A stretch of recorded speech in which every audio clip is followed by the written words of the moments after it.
For the Record is brought to you by Vamped Motors, the only authorized Ford and Toyota dealership serving the Cayman Islands. Coca-Cola, available across the Cayman Islands from Tortuga distributors. Accept no substitutes. Taste the feeling with Coca-Cola. Brand Source Home Gallery, inspiring luxury. Caribbean Bakery, made Cayman fresh. Green Turtle. Take a ride on the Green Turtle Express today. Download the Green Turtle app, the future of mobile, saving lives today. The Ministry of Commerce, Planning and Infrastructure, and by West Bay Pharmacy, taking care of your health. This is For the Record with Ort Connor. Coming to you live from Radio Cayman Studio. For the Record. For the Record. For the Record. Hear from your government officials, independents, and the opposition on issues that matter to you. For the Record. Engage in an open dialogue between residents and lawmakers. For the Record. For the Record. For the Record. Informative, impartial, insightful. This is your talk show. 1-800-534-8255. Your calls, your input. This is For the Record. And now, your host, Ort Connor.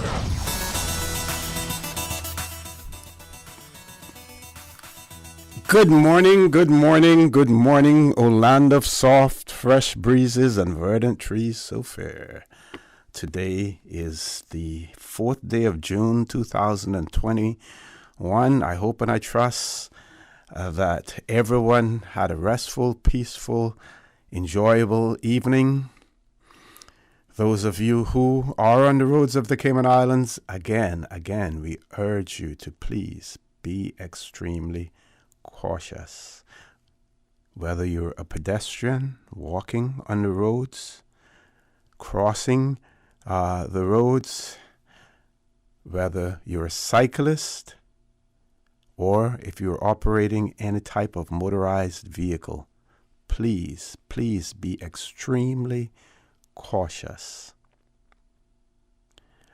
Observe proper protocols on the road. Observe the rules of the road when you're driving.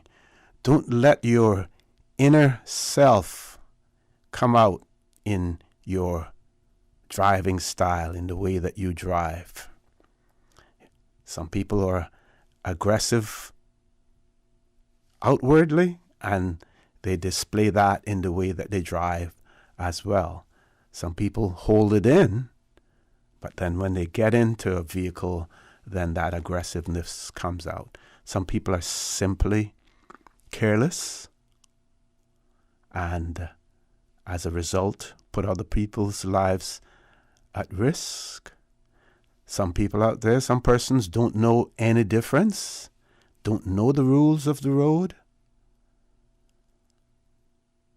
Some, other than being passengers in a vehicle, have never been in a vehicle before, but now have that opportunity to buy a $2,000 or a $3,000 vehicle and get on the roads of the Cayman Islands. And we have to admit that the roads for driving, cars are not for everyone,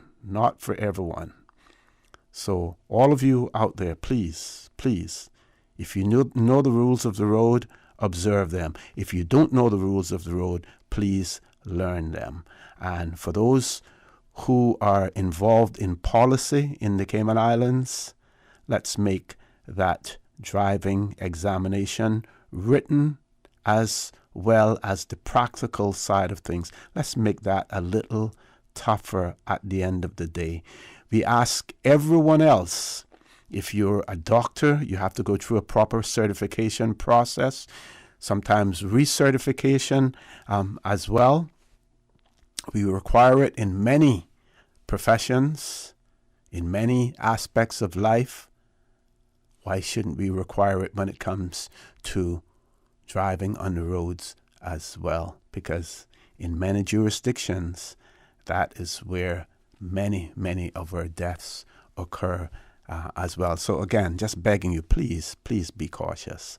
And if you see someone out there who's driving erratically, and if you're able to record their license please do so and report them to the police as well. I think that's enough said, in relation to traffic and driving this morning as well. If you're celebrating a birthday today, we want to wish you a happy birthday. Or if you celebrated one over the past few days, like our good friend, Mr. Roy Connolly, we want to wish you a belated happy birthday as well. Or if you're going to be celebrating one over the weekend, again, we wish you a happy one when it comes. For those of you who have lost loved ones, again, we want to extend our sincere condolences to you. We hope and we trust that your faith will help to carry you through these very challenging times, and that the memories of your loved ones will be a blessing to you as well. If you are ill, either at home or at a medical facility, we want to wish you a speedy recovery as well. And folks, I want to thank you for allowing Radio Cayman, and by extension For the Record, into your homes, into your vehicles as you traverse the busy roads and dangerous roads of the Cayman Islands, into your places of work, wherever that may be. As you know, For the Record is a show produced by the staff and the management of Radio Cayman, and it is geared towards keeping you abreast of issues as they arise and play out on the local, regional, and international scene. I am your host, Art Connor, and you're welcome to join me every Monday, Wednesday, and Friday from 7:30 a.m. until 10 a.m. During that period, our phone lines are open. Beautiful radio voice of Miss Susan Watson waiting to take your calls. Calls can come in on our toll-free number, provided courtesy of Flow. That toll-free number, 1-800-534-8255. You can also call us on 949-8037 and the 949-6990. Email us at fortherecord, one word, fortherecord at candw.ky. WhatsApp us, 925-3261, where you can send us a text message or leave us a voice note, the contents of which will be played during the course of the show. And, of course, you can follow us on YouTube simply by subscribing to Radio Cayman live stream.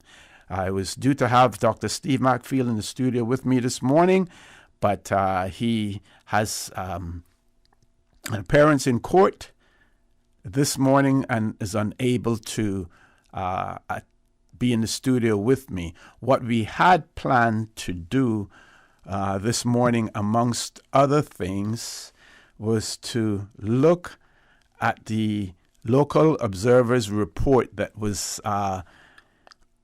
recently released. We wanted to look at previous reports as well, do a comparison in terms of recommendations that have been made, those that are common to each report, probably do about 2 other reports in plus the current one. Look at things like campaign financing. Look at things like the issues like the serial number on ballot paper. And look at the recommendations that have been made. See whether or not they have been implemented since then. What has been implemented? What has not been implemented? What is common throughout each of those reports that has not been implemented? Ask the questions, why aren't they implemented? Of course, we find when it comes to politicians, right, elected politicians, when it is something that is good for them, like an increase in salary, like more generous pension benefits, there is no hesitancy whatsoever to implement legislation. When it comes to keeping them accountable, then that's a different story altogether. I'll use one example. One of the things that I believe is that rather than calling that $1,000 for a candidate to put as a deposit, that $1,000 should be a non-refundable fee, irrespective of what percentage of the vote you obtained. That should be your contribution as a candidate towards the administration of the election process in the Cayman Islands. Do you believe that you will get any or you will get enough consensus from politicians for that to happen? No. And there are several others like that as well. So this morning, politicians may get a little knock on the head, sort of a rap on the hand or in the fingers from this show. We will raise some issues. So that's what Dr. Macfield and I were going to be doing this morning. Looking at that, we also wanted to look at the Advisory District Council's legislation, and we're getting some feedback on that some persons may have been told that it's likely to take about 18 months before we see any progress in that regard. I'm not sure whether or not that is correct, but just throwing it out there just in case someone knows otherwise, throwing it out there, getting to get some feedback as well. So Dr. Macfield unable to be here this morning. As a result of that, I will have as many guests outside of the studio as we can accommodate in terms of having an open line for you to call in. Before we go to the phone lines, I'd like to share with you the COVID-19 update for yesterday, the 3rd of June, 2021, and the Chief Medical Officer, Dr. John Lee, reported that there were 464 COVID-19 tests that had been carried out since it was last reported on Wednesday, the 2nd of June. There were no positive test results. There have been 83,970 COVID-19 vaccinations given in total in the Cayman Islands. Of those, 45,195, which represents 70% of the estimated population of 65,000 that have had at least one dose of a COVID-19 vaccine, and 60%, which represents 38,775, have completed the 2-dose course. As you know, or you may know by now, that the announcement was made that none of the overseas territories will be elevated to the UK's green list, as well. I don't believe that comes as any surprise whatsoever, and how high the implications are in relation to that, or to us remaining on the amber list as opposed to the green list. I'm not sure at this point in time, but of course we see where the governor has indicated, there's an article in the Compass about the governor has indicated that Cayman begins genome sequencing to determine the strains of COVID-19 in the Cayman Islands. And I believe that's the availability of that sequencing may factor into the why we have not been elevated to the green list. But I will share that Cayman Compass article with you as soon as we return from this commercial break. So please stay tuned. For the record, we'll be back shortly.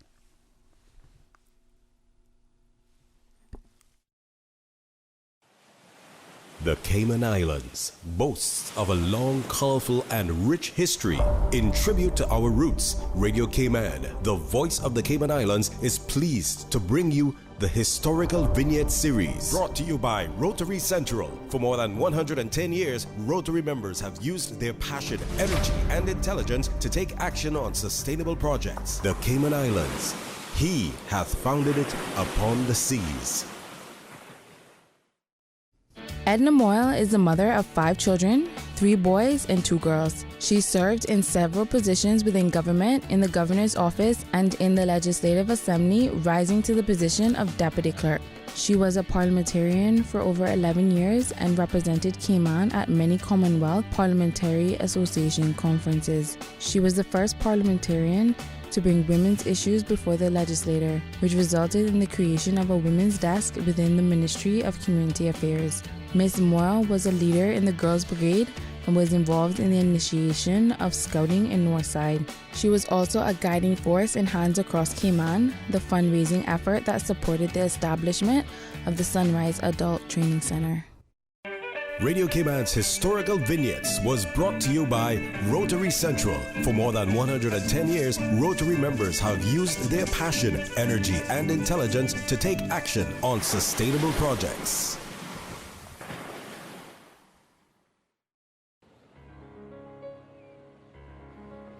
Not long ago, concerned citizen Shirlene noticed a need and stepped right up to fix it. Today, Rotary Central's community service, in partnership with West Bay community citizen Ms. Shirlene Schmid, are pleased to present 5 new patient wheelchairs. These will be used at HSA community healthcare centers, beginning with West Bay Nurses District Clinic and the Bodentown Healthcare Center. Ready for duty, ready to increase on-campus patient mobility and convenience, moving patients from car to clinic and clinic to car.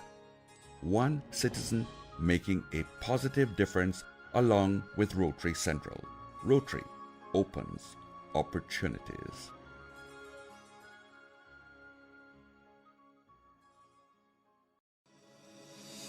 Did you know that defective airbags can cause serious injury or even death if not repaired immediately? Right now, millions of vehicles around the world are under recall for faulty Takata airbags, and yours could be one of them.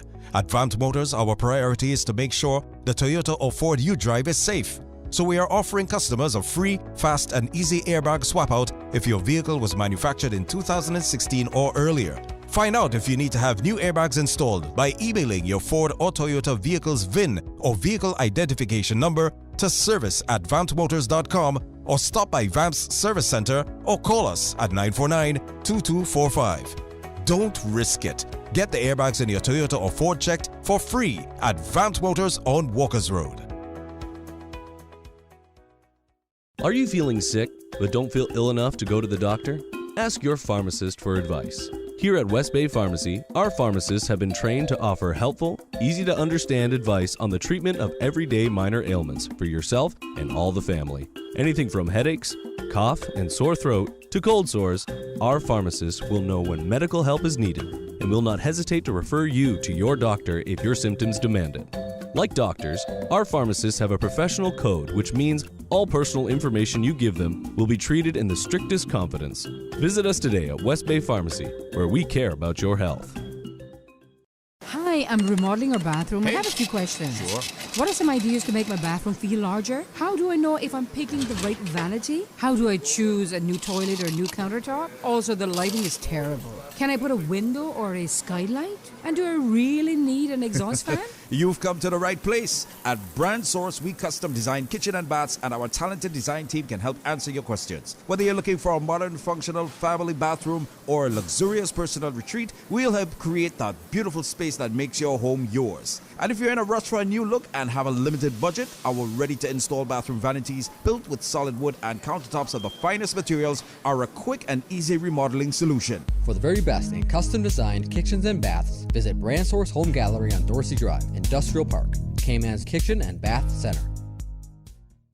When I was growing up in Cayman, Sundays was always a big day for our family. Everyone would go to Granny's house for Sunday dinner after church. Even today, I can still smell the aroma of all the delicious food we used to eat, especially the hot, fresh baked bread smothered in butter, topped off with our favorite pan cheese. These days, I don't have enough time to cook and bake, but I do my best to carry on the Sunday tradition of family meals. And being able to get hot, fresh bread with no preservatives or additives from Caribbean Bakery is a big help for me. Shh! Don't tell them they still think I baked it. Caribbean Bakery, now delivering every Sunday to McGrath's grocery store in Eastern Avenue and Marina Drive. Caribbean Bakery, made Cayman fresh. System 1 loaded. 1-800-534-8255. What is on your mind when it comes to the government, independence, and the opposition? Issues that matter to you. 1-800-534-8255. Waiting to hear from you. For the record. This is For the Record with Ort Connor. Good morning and welcome back to For the Record. I promised that I would share with you the Compass article. Cayman begins genome sequencing to determine strains of COVID. The governor is quoted as saying this is an important step in the local COVID-19 fight. This article is written by Reshma Raghunath. I don't hate to mess up people's names, but sorry about that. Says the Health Services Authority has commenced genome sequencing of local COVID-19 cases, making Cayman the first in the region outside of the Caribbean Public Health Agency to conduct such testing. And that is what the governor has said. He also said that specialized testing this specialized testing puts Cayman into a different league as no one else in the Caribbean is doing it. The technology will be key to determining the strains of COVID-19 present in positive cases picked up through PCR testing. He goes on to say other territories and countries are sending their samples to CARPA, the regional body. We're able to do this on island. It's only just come online, so we weren't able to quite to say this has been working, and it's been working well. But we've got ourselves into the right place. That is what the governor has said in that regard. And this was done during a talk show with the Compass. He says the HSA expected to issue a media statement on the sequencing today as well. He also said that the sequencing is a major step forward for the jurisdiction, which was communicated with the United Kingdom as government lobbied to be moved from the amber to green on the British travel list. So that confirms that there is a connection between this sequencing and our ability to move off the green, move on to the green travel list as well. So again, there are some who are of the opinion that it's getting onto that green list may not be a big deal at this point in time, especially as it relates to travel to the UK, because there are many people in the Cayman Islands who are not resident in the UK, who may not have any connections, family or otherwise, in the UK, who are not necessarily eager to go to the UK at this point in time. Now, when it comes to the opening of our borders here and our ability to be able to accommodate tourists here, that's a completely different story altogether. Okay, have about 6 minutes left before we go to the 8 o'clock news. I'm going to switch gears. This actually was an email that was sent to me on Wednesday. Unfortunately, I didn't get the opportunity to ask the question of the Premier because this came in after he had departed. I will... we do have a caller? Okay. Let me take the caller rather than sharing this then, because I'll have the mic later on. Caller, good morning. Welcome to For the Record. Hello, OC. Good morning. Good morning.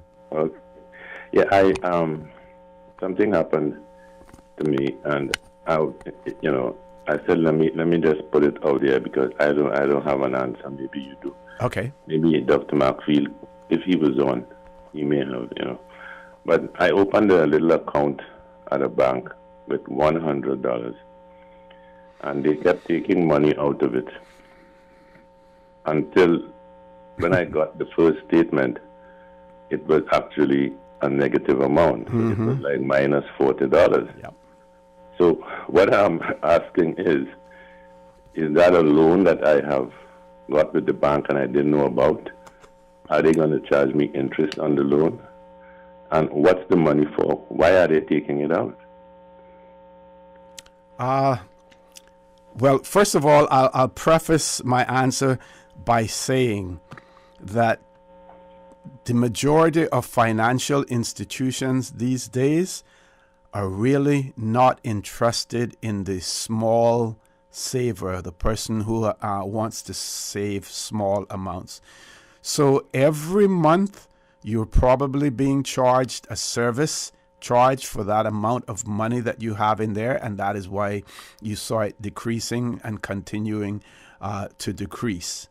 The days are gone when you would put $100 in there and maybe at the end of the year you get $101, $102 on it. Everything works in the opposite direction these days simply because savings are not necessarily the main priority of many financial institutions.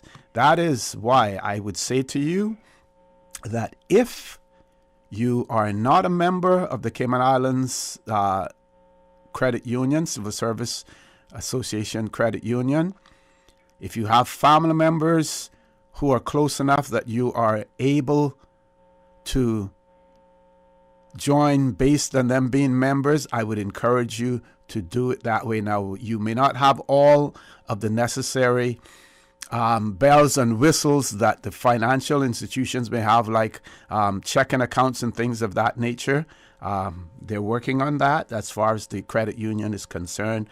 But that would be the place that I would encourage you to open an account if you have the opportunity. Commercial banks are really, when it comes to the small saver, be days when you used to collect all of your quarters and stuff like that, open an account for a child and put it there, those days are gone, my friend. Yeah, well, see, I understand, and I do have a credit union account. Mm-hmm. But I'm saying the fact that they can do that, is that within the regulations or I don't know if... Yes, they're allowed to charge you a fee. Even beyond when you have no money left. Oh, I see what you're saying. I see what you're saying. Yeah, because I would imagine unless you go and officially close the account, that they may continue to do that. Now, I'm not sure about the accounting with that. When you get into, you would have thought that once your $100 has been exhausted, that would be it. But for them to take you into negative, I guess the next thing that you'll have is there'll be a bill collector coming to collect what you owe them now. Well, I think maybe the Minister of Finance, I have great respect for him. And I know he's on the ball with these kind of things. Mm-hmm. I don't know if there's some way he could look at these regulations, because what they're saying is that if you don't have a lot of money, mm-hmm. right, then you are at a disadvantage. Yeah, and if you have money, they're going to take it out still, but you don't miss it as much if, Exactly. Yeah. Exactly. Okay, thank you. Okay, thank you very much for that. But again, yes, the caller spoke about the Minister for Finance, and maybe it is something that we want to look at. Remember the years when the whole emphasis was about savings, and when you look at the health of a country's economy, you look at the level of savings that persons have, how much access they had to how much money individually. You looked at savings. These days, those type of economics are really have been thrown out of the window. The small man The small man means absolutely nothing. Absolutely nothing. We do have a caller on hold, but unfortunately we have to go to the 8 o'clock news. 8 o'clock news is likely to run for about 15, 16 minutes, so I would encourage that caller to please call back around 8:15, and we will take your call. Folks, please stay tuned. For the record, we'll be back immediately after the 8 o'clock news. Thank you, Mr. Connor. And studio time now by Foster's is 7:59. When you're on the go, the experienced team at Foster's Pharmacy are here to help. Drop off your prescription while you shop or WhatsApp us and we'll prepare it, ready for your arrival. Whether you need prescription or over-the-counter medications, blood glucose testing, or advice on vitamins and supplements, we're here early in the morning to late at night. Both of our locations at our Camana Bay and airport stores are open 7 a.m. to 9 p.m., Monday to Saturday. For more info, visit fosters.ky/pharmacy. Foster's Pharmacy. Better health because we care. The voice of the Cayman Islands. 89.9 FM in Grand Cayman and 93.9 FM in Cayman Brac and Little Cayman. Silver wings shining in the sunlight. Radio Cayman. The 8 a.m. news is proudly sponsored by the Chamber of Commerce Pension Plan. For further information, please visit chamberpension.ky. The Cayman Islands Chamber of Commerce Pension Plan. We're here for you. We are a not-for-profit, member-centric plan with a democratically elected volunteer board of trustees representing all sectors of the Cayman Islands economy. We have an all-in expense ratio of less than 1%, over 20,000 members, and $490 million in assets under management. We were the first multi-employer pension plan approved by the regulator in the late 1990s, and today we are still strong, secure, and are here for our employees and employers alike. If you would like to join or require further information, visit chamberpension.ky. And for information as it happens, follow us on Facebook, LinkedIn, or Instagram. Email admin@pensions.ky or call 745-7630. The Cayman Islands Chamber of Commerce Pension Plan. We're here for you. For today's biggest news. Radio Cayman, the voice of the Cayman Islands.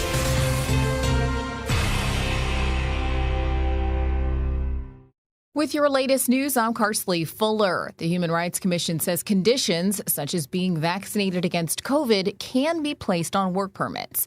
In a written statement, the HRC says it continues to follow the ongoing COVID-19 global pandemic and its implications for Cayman's residents. Most recently, the Commission noted the government's newly proposed regulations requiring COVID-19 vaccinations in specified groups. The Commission has confirmed that for people currently on a work permit or applying for a work permit, the grant or renewal of a work permit can be provided with conditions, such as the requirements to be vaccinated, in this case against COVID-19.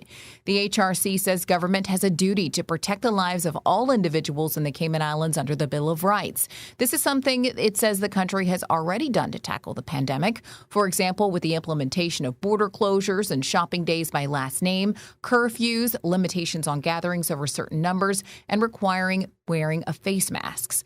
The Commission says the mandating of vaccinations against COVID-19 for grants or renewals of work permits is another condition government can put in place once assessed that it's lawful, rational, proportionate, and procedurally fair. However, the government policy would have to allow for exceptional circumstances in which exemptions could be granted, such as cases where medical contraindications exist.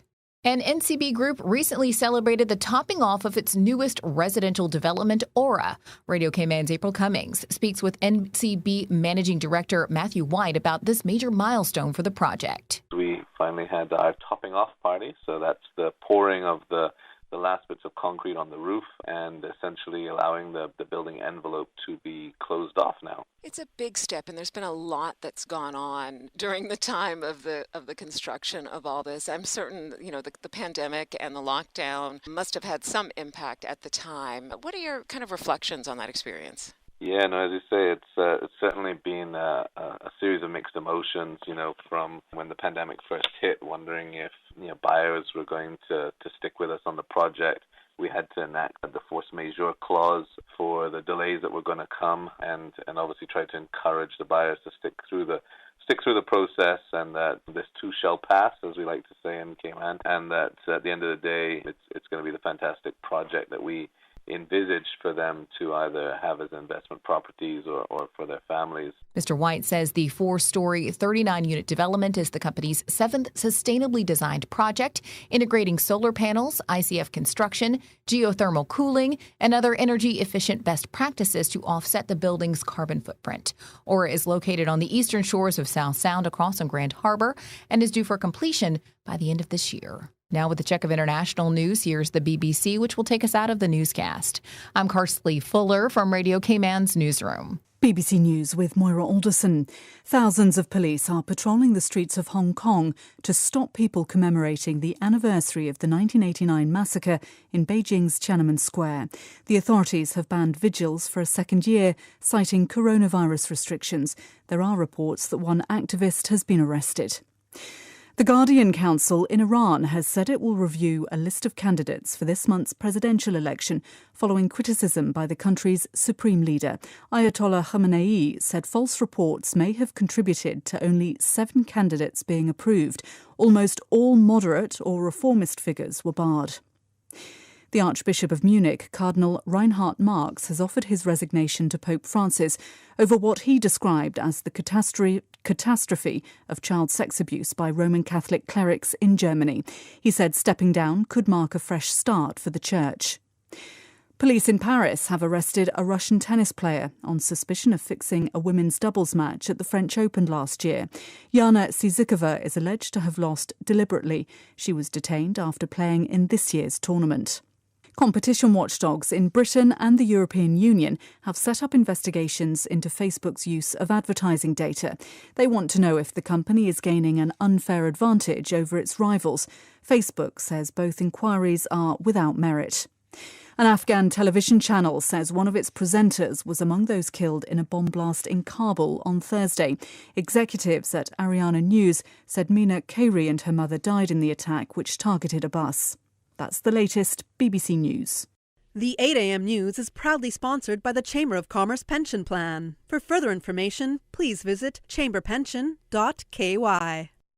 The Cayman Islands Chamber of Commerce Pension Plan. We're here for you. Are you aware of the performance of your pension plan? The Chamber of Commerce Pension Plan provides quarterly fund fact sheets for our members to stay informed with the plan's performance. For the year ended August 31st, various life cycle funds provided returns between 9.2% and 16.5%, and our all-in expense ratio is currently the lowest it's ever been, a record low at 0.72%. Visit chamberpension.ky to review our fund fact sheets. You can see the performance as far back as 10 years. Remember that pensions are a longer-term investment strategy. Focus on the long term rather than the short-term returns. The Cayman Islands Chamber of Commerce Pension Plan continues to perform for you. Stay in touch with Radio Cayman for the latest in news and information. Follow Radio Cayman on social media, Facebook, Instagram, Twitter. Download the Radio Cayman app or log on to our website, www.radiocayman.gov.ky. Radio Cayman, your voice, your choice, your radio. I'm looking for a new pizza joint with that perfect crust. My car needs a bit of a tune-up, and my pregnant wife needs something from the pharmacy. So I turned to the printed yellow directory, and in an instant, the pizzas are ordered, the oil change is booked, and the thing that I'm not allowed to say out loud has been purchased for my wife. Problem solved. When you need something quick, do yourself a favor. Flip through the printed yellow directory. Stop searching, start finding. Yellow, we know local. I've got some beautiful clothes. I know just where they go. Puritan Cleaners. Puritan Cleaners would like to remind customers the closing time for all stores is 5:30 p.m. Savannah Countryside, 10 a.m. to 5:30 p.m. Elgin Avenue, 8 a.m. to 5:30 p.m. Puritan Cleaners, 337 Eastern Avenue. Drive-through, rain or shine. 7:30 a.m. to 5:30 p.m. Now 10% off prepaid on $20 orders and up. Household and wedding dresses remain at standard offer. 10% off on prepaid orders. Drop off and transfer for pickup from any of the 3 Puritan stores for your convenience. Call 949-7104. Puritan Cleaners. You feel good when you look good. As the community continues to take precautions from COVID-19, it is important to stay prepared for other disasters now that we're in the hurricane season. Here are some post-hurricane safety tips from the Department of Environmental Health. Did you know you must ensure all utensils are washed with detergent and rinsed with hot water if they make contact with flood water? For full guidance on post-hurricane safety tips, visit www.deh.gov.ky. The 8:10 a.m. weather report, Monday through Friday, is proudly sponsored by Pan American International Insurance Corporation. Pan American International Insurance Corporation, meeting the life, accident, and health insurance needs of individuals and businesses to ensure financial security and peace of mind. For more information, call 949-8304 or visit www.palig.com. That's PALIG.com. For over 100 years, more than 5.8 million people across the Americas and the Caribbean have placed their trust in Pan American Life Insurance Group. We have delivered on our promise and have proven that we're more than just an insurance company, we're family. To learn more about our first-in-class group health and employee benefit solutions, please visit Pan American Life Insurance Company of the Cayman Islands at Unit 221, Cannon Place East, North Sound Road, Grand Cayman, or contact us at 949-8304. You can also visit us online at www.palig.com. Pan American Life, people you can trust for life. A pleasant good morning. Let's take a look at the very latest weather report. Current temperature is 84 degrees. Relative humidity is 83%. The barometric pressure 29.97 inches and rising slowly. The wind is east at 7 knots. Overnight low temperature was 79 degrees. Synopsis indicate light winds and slight seas with some isolated showers are expected over the Cayman area for the next 24 hours. Associated with the upper level trough over the Western Caribbean. Radar images show isolated showers in and around the Cayman area moving towards the northwest.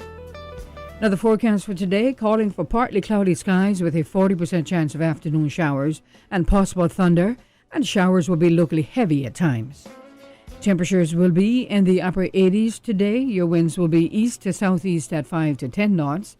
And seas will be slight with wave heights of 1 to 3 feet. And the forecast for tonight calling for partly cloudy skies with a 30% chance of showers and temperatures falling to the upper 70s tonight. Your winds will be east to southeast at 5 to 10 knots.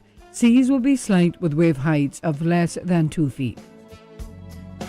Today's high tide, we're presently at a high tide, and the next low tide will be this afternoon at 12:42. And a high tide again tonight at 7:14. The sun will set this evening at 7 and will rise tomorrow morning at 5:47. And the outlook is calling for similar weather conditions through Sunday morning. The 8:10 a.m. weather report, Monday through Friday, is proudly sponsored by Pan American International Insurance Corporation. Pan American International Insurance Corporation, meeting the life, accident, and health insurance needs of individuals and businesses to ensure financial security and peace of mind. For more information, call 949-8304 or visit www.palig.com. That's PALIG.com. For over 100 years, more than 5.8 million people across the Americas and the Caribbean have placed their trust in Pan American Life Insurance Group. We have delivered on our promise and have proven that we are more than an insurance company. We are family.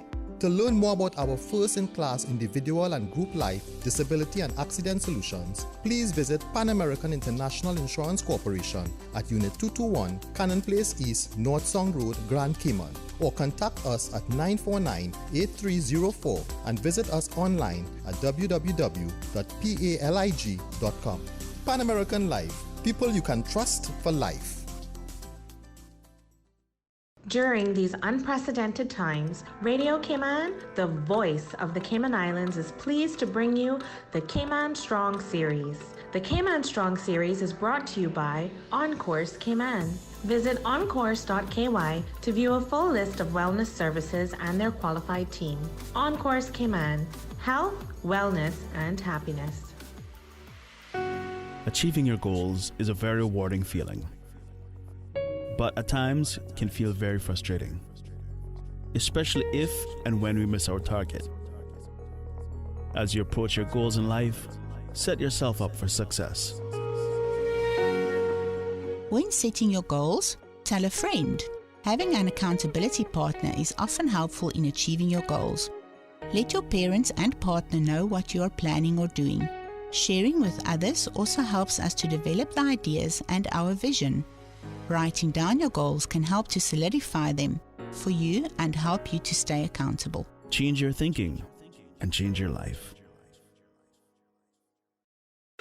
Radio Cayman's Cayman Strong series was brought to you by OnCourse Cayman. Visit oncourse.ky to view a full list of wellness services and their qualified team. OnCourse Cayman, health, wellness, and happiness.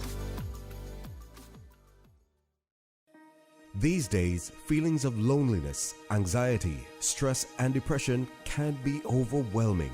Just know you are not alone. OnCourse Cayman offers private mental health services for children, teens, adults, and groups. Visit oncourse.ky to view a full list of wellness services and their qualified team. OnCourse Cayman, health, wellness, and happiness. The traffic report is brought to you by Subway. Planning a meeting, event, or office celebration? Visit subway.ky to place your catering order today.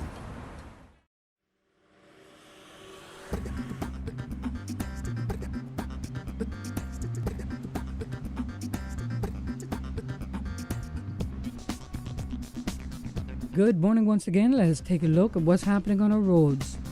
Busy traffic, heavy traffic on the Linford Pearson Highway, also coming off of Agnes Way. And traffic steady off Bobby Thompson Way, and busy traffic on the Esterly Tibbetts Highway heading towards the Butterfield roundabout. And as you move on down or further up onto the Industrial Park area, traffic is moving on steadily. Steady traffic on Huldah Avenue, and as we look to downtown Georgetown, traffic is flowing moderately on Edward Street, Shedden Road, traffic flowing at a good pace. Godfrey Nixon Way and Eastern Avenue, traffic is also moderate, and traffic flowing pretty good on the Westfield Road, especially in front of the Ritz in both directions. For the east on Shamrock Road and Rex Creighton Boulevard, traffic is steady but flowing. That's the very latest on your traffic. Join us again at about 10 minutes after 12 o'clock. We'll give you another traffic report. Remember, click it or ticket. At Subway, we know a meal isn't quite complete without a side, and that's why we're introducing waffle fries. Subway's waffle fries are oven-baked softness with extra crispy edge, giving a satisfying taste to be enjoyed as is or in any of Subway's dipping sauces. Order waffle fries as a side item for $2 or make it a meal deal. Subway, eat fresh.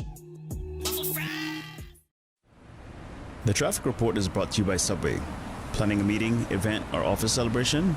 Visit subway.ky to place your catering order today. With Logic, you get more things you do want, like faster fiber internet, more TV, entertainment, and better customer service. And you get less of the things you don't want, like waiting, boredom, and disappointment. More of the good, less of the bad. It just makes sense. Or should I say, it's logical. See what I did there? Call us or go to logic.ky to find out how you could be getting way more of what's good. Radio Cayman News. Public Health continued to push for the public to get the free COVID vaccine. We are in continual discussions with British Airways on the repatriation flights. This year's census will also include for the first time questions on crime. Give the government the feedback so they know these are the issues that are being faced. Radio Cayman. Your voice, your choice for today's biggest news. For the record with Ort Connor. Initiating system. For information that matters. For the record with Ort Connor. Continues right now on Radio Cayman. Good morning and welcome back to For the Record. No guests in the studio. Dr. Steve McField had a court appointment this morning, so unfortunately unable to be here. Any callers, Ms. Susan? No callers?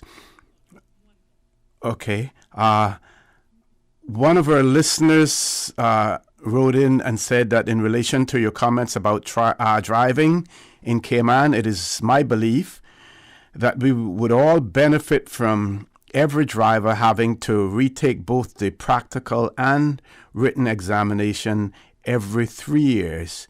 We would have safer roads and another source of revenue to government. They also go on to say that as regards your suggestion regarding candidates having to give a non-refundable deposit in light of the $1.2 million spent on campaigns, that is a small amount to pay. So I would wholeheartedly support your suggestion as well in that regard. And I want to thank that listener for that. I want to give a big shout out also this morning to retired Member of Parliament, Mr. Anthony Eden. He is celebrating a birthday today, and we want to wish Mr.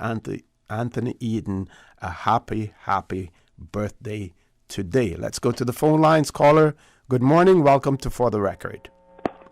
Good morning, Mr. Moderator. Good morning, sir. How are you? I'm doing fine, and I can hear you. You are doing fine. You're waxing eloquent, as is your usual standard. Thank you.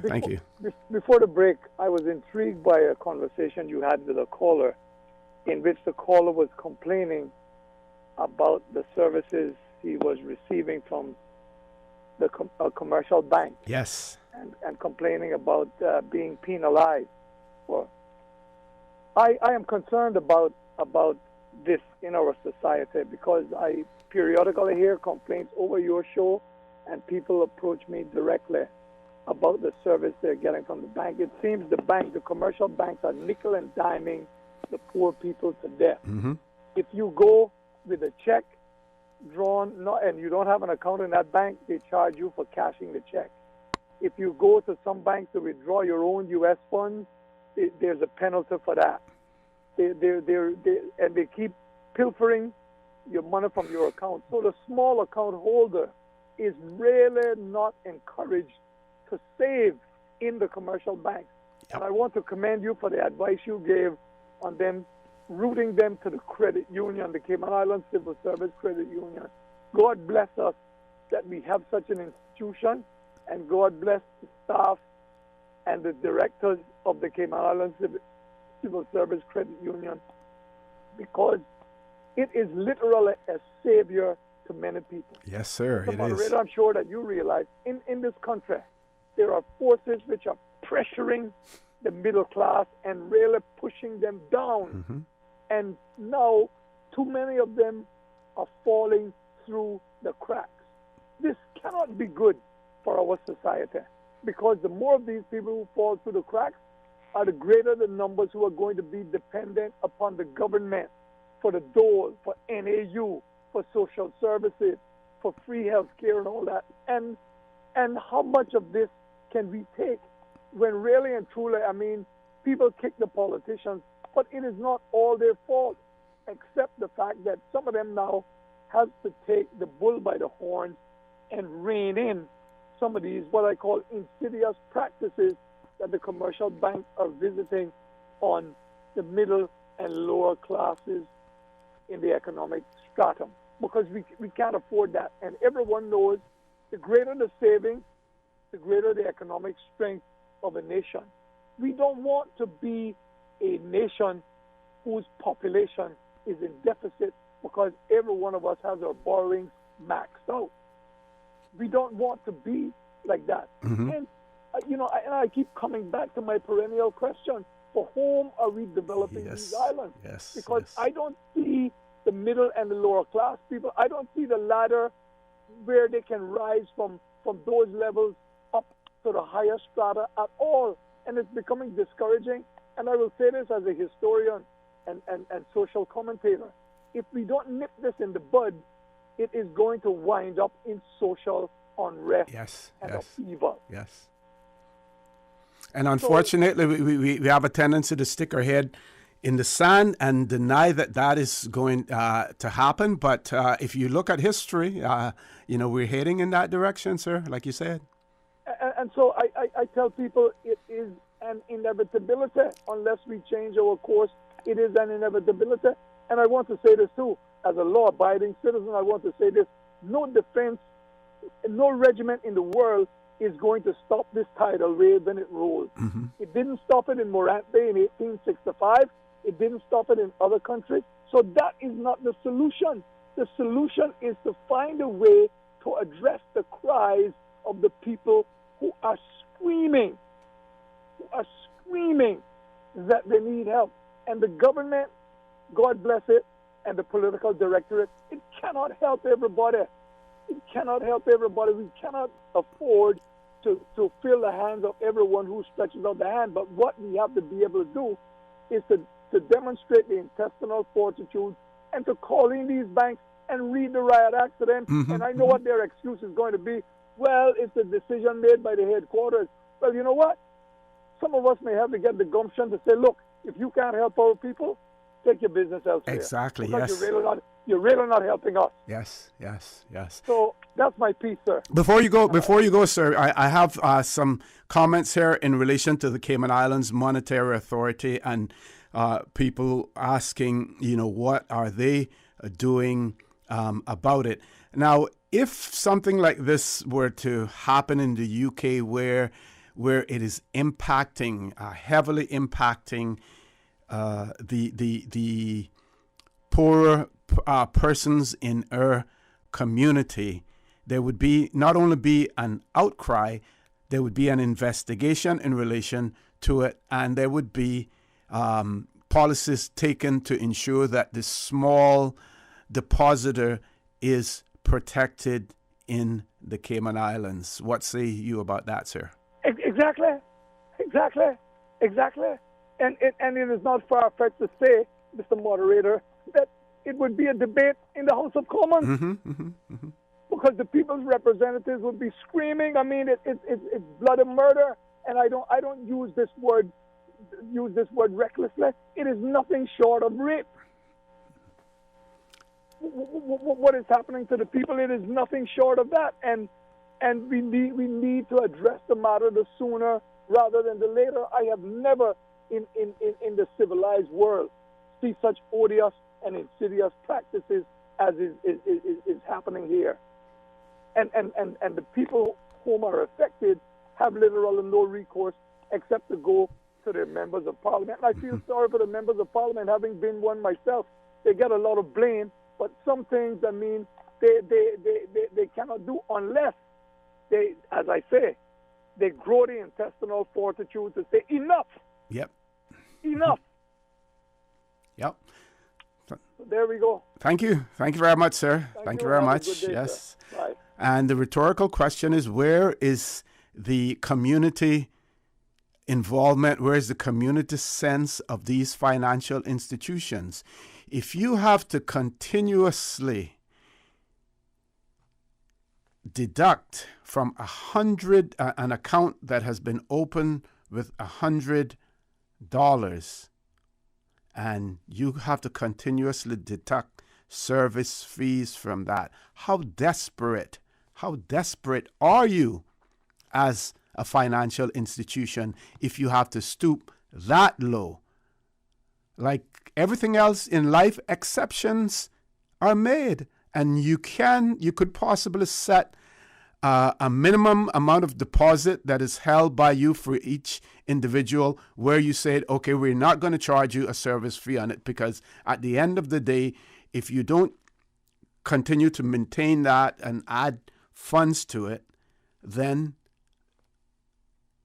at the end of the day, the account is going to go into the red. And is that really, really what you want the account to end up going into the red at the end of the day? Okay. Any more callers, Ms. Susan? Okay, we have a caller coming in.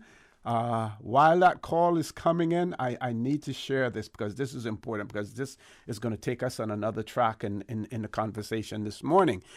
This listener wrote and said, "Good morning to you and your guests. Kindly ask the Honorable Premier," and this was on Wednesday, "why the Ministry of Social Development has shut down the OPAAC for the older persons, which was designed for meeting the needs of older persons. I understand it's because of the cost involved, but can we really quantify the contributions older persons have made to these islands? Let the truth be known why staff have been taken away from the center and all plans and activities have been put on hold. It is one of the best things the past government did in recognition of older persons. This would indeed be a retrograde step in the wrong direction by this government. And the person signs it as a concerned older person who is actively engaged with older persons. Now, here's what I'm going to say in that regard. Okay, we see this writer has, this individual has written about this particular center, OPAAC. I believe this is the center that is located somewhere near Foster's Airport. I did send an email back to that person inquiring whether or not that was the center, but I haven't received a reply, but I believe that is where it is. We see the government's response in relation to the farm, the assistance to farmers, and we know that there may have been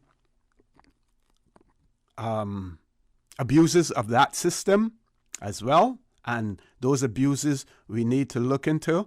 But I'm going to say this here, and I'm going to say it loud and clear.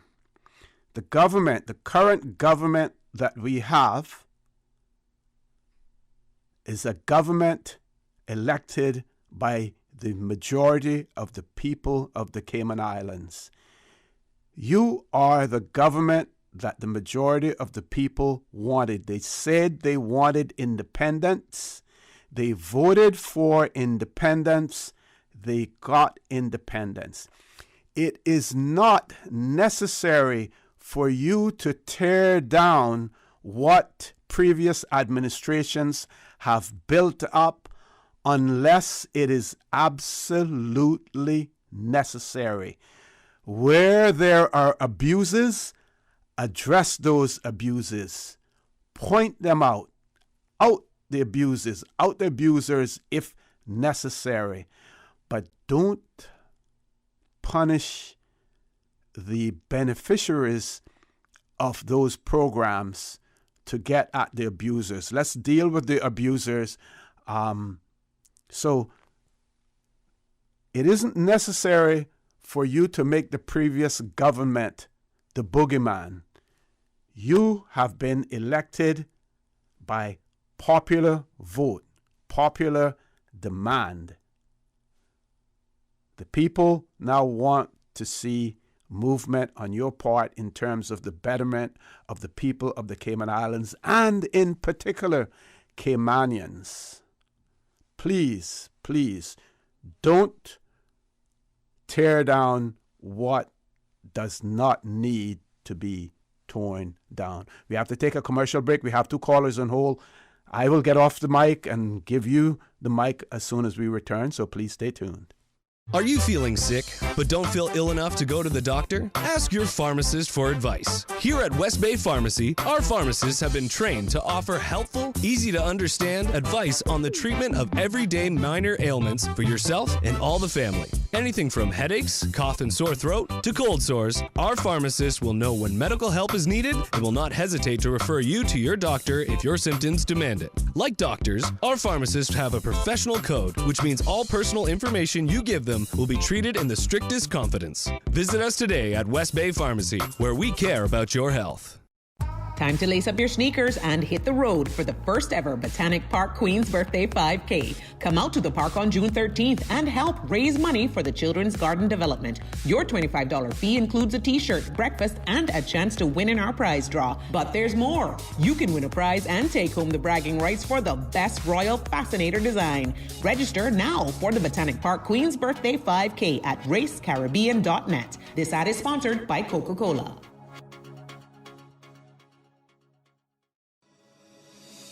Did you know that defective airbags can cause serious injury or even death if not repaired immediately? Right now, millions of vehicles around the world are under recall for faulty Takata airbags, and yours could be one of them. At Vant Motors, our priority is to make sure the Toyota or Ford you drive is safe. So we are offering customers a free, fast, and easy airbag swap out if your vehicle was manufactured in 2016 or earlier. Find out if you need to have new airbags installed by emailing your Ford or Toyota vehicle's VIN or vehicle identification number to service@vantmotors.com or stop by Vamp's Service Center or call us at 949-2245. Don't risk it. Get the airbags in your Toyota or Ford checked for free at Vant Motors on Walkers Road.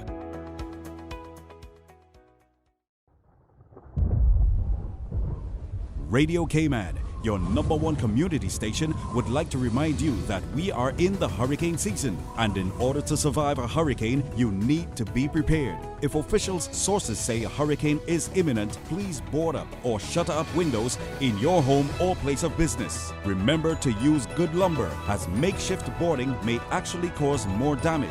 Also, put strong bracing on outside doors so that they are not blown off or blown in. This hurricane advice was brought to you by Radio Cayman, your caring community radio station. System 1 loaded. 1-800-534-8255. What is on your mind when it comes to the government, independence, and the opposition? Issues that matter to you. 1-800-534-8255. Waiting to hear from you. For the Record. This is For the Record with Ort Connor. Good morning, and welcome back to For the Record. We're going straight to the phone lines. Caller, good morning. Welcome to For the Record. Good morning, caller. Welcome to For the Record. Good morning. Good morning, O.C. Morning. Yeah, O.C., I'm just calling because I heard you in respect of your last comments regarding the change of the farmers' assistance. Mm-hmm. It shouldn't have been to that extent. You tell me, or anyone, I challenge anyone, tell me when we had 1,200 farmers in Cayman. That is what I want to know. Yeah. Okay. Carly, still there? Yeah, I'm still here. Sorry, we had a go ahead. Yeah. You may want to start over.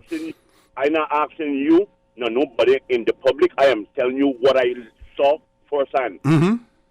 I've been raising cattle or helping my father and his grandfather to raise cattle from the time I was 12 years old. I was going for land as a young boy, leaving home 4:30 in the morning, car calls for land, and getting there to the gate 7:30. And sitting down there waiting until some of the older heads come to go back out with them. Okay? I know what raising cattle is. I know what farming is in Cayman. When this program started, I was up at Agriculture Department because I go there every week. Because I buy feed for my cattle every week and my goats and my chickens. A fella come there, and this was his words. Where you get with this card up, yes, sir? Where you get with this card, yes, sir? And he goes over to one of the guys who serves when you carry your receipt over, they give you the feed. And he goes over to him and asks him where you can get with the card. The guy tell him, well, agriculture stuff. He then proceeds over to the cashier and asks the cashier where you can get with the card. The cashier gives him a list. You know what I see him leave there with? A spray gun. Okay? Mm-hmm. A spray gun. This was being abused to the highest extent. Yeah. And what the minister done, I commend him for. It should never have been this way.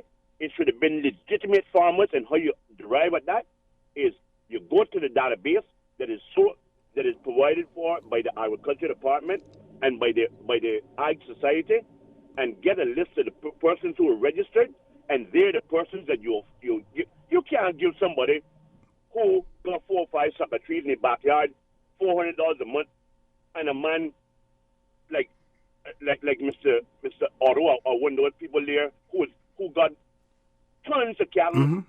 Yeah, I understand that, and that is what I said. You know, you weed out the bad apples. You find those persons who are gaming the system and abusing it. But should the legitimate farmer have to suffer as a result of that, or those who are genuinely wanting to get into the farming business? I don't condone the abuse whatsoever. And when you have something like 1,200 of those vouchers or those cards that are out there, and only about 300 farmers, that there's obviously something wrong with that. Yeah. Right, but see, what I'm saying is a lot of people, but they must read the memo. The memo that came out from the ministry was that persons who are registered farmers will continue to get the assistance. You have to, when you become registered, let me tell you the procedure, and since there's no one who is coming on to explain the procedure. So you didn't have to register. You didn't have to register to be able to participate in this program. You go to the fill out one form, and that's it. So there's no verification process in terms of someone going out and looking and see exactly what you're doing or what you plan on doing. No, okay. It's just willy-nilly. No, Yeah. let me just go back now. When the Department of Agriculture they have a system in place, you don't just go up there and say, listen, I am a commercial farmer and I got 100 cows and I got 10 goats and I got this and I got that. Or you can go and tell them. But be you sure your sins will find you out, because they're going to come out with as much feed as I buy from the Agriculture Department. I go and I ask to become a registered farmer. They're going to come out and they're going to inspect your property. If you don't have property of your own, you must have a lease. You must show the livestock that you have or the crop that you have, and then you become a registered farmer based on what they see. Got that. So they're the people that should be given the assistance, not the multitude that came out. They're up there buying up all the peat moss or everything in the world and selling it back to their friends. Yeah. It is ridiculous what is placed in our program. Well, that is exactly what I said. Well, if it's being abused, then definitely it needs to be addressed, and you out those persons. But whether or not that means that the whole program should be scrapped is another question. Caller, I'm going to ask you to leave us there. Thank you very much, for the information that you have provided as well. Let's try to grab another caller before we go to our next commercial break. Caller, good morning. Welcome to For the Record.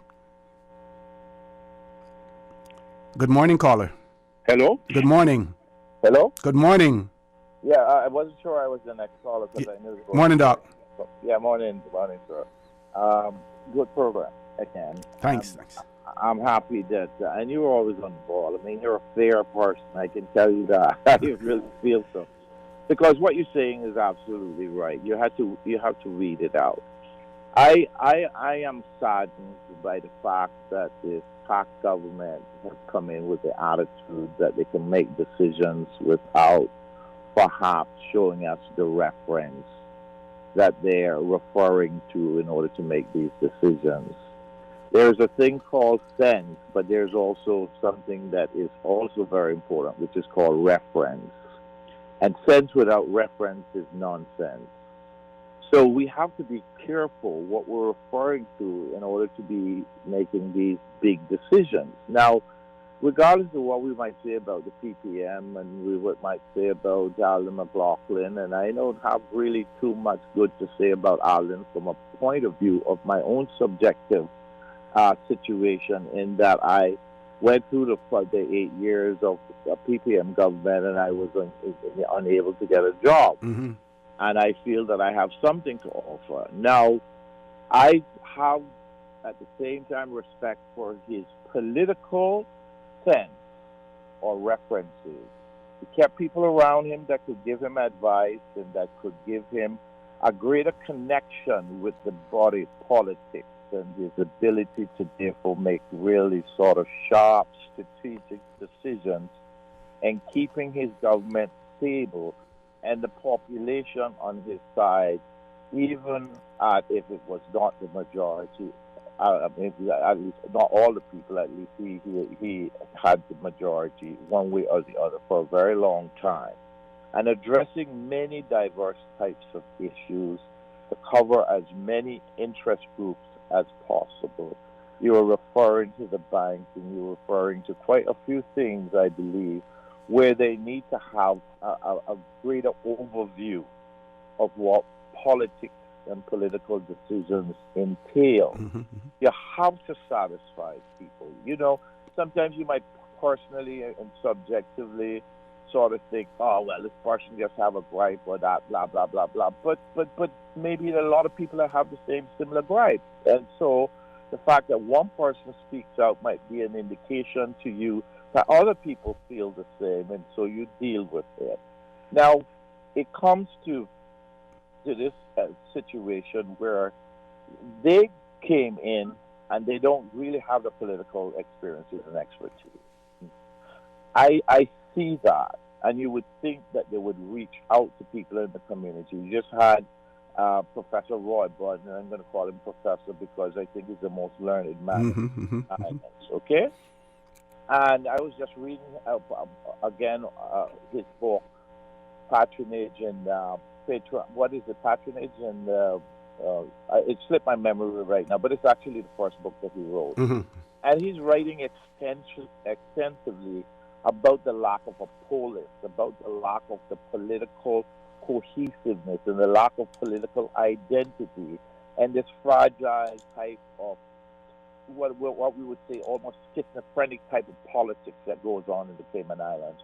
And we see it exactly again, where you have diverse individuals that seem to have no political ideology that holds them together, and they're just making what I consider to be very irrational political moves in these very first 90 days or so, in terms of looking towards, I would say, the first 3 months, because I know it will continue.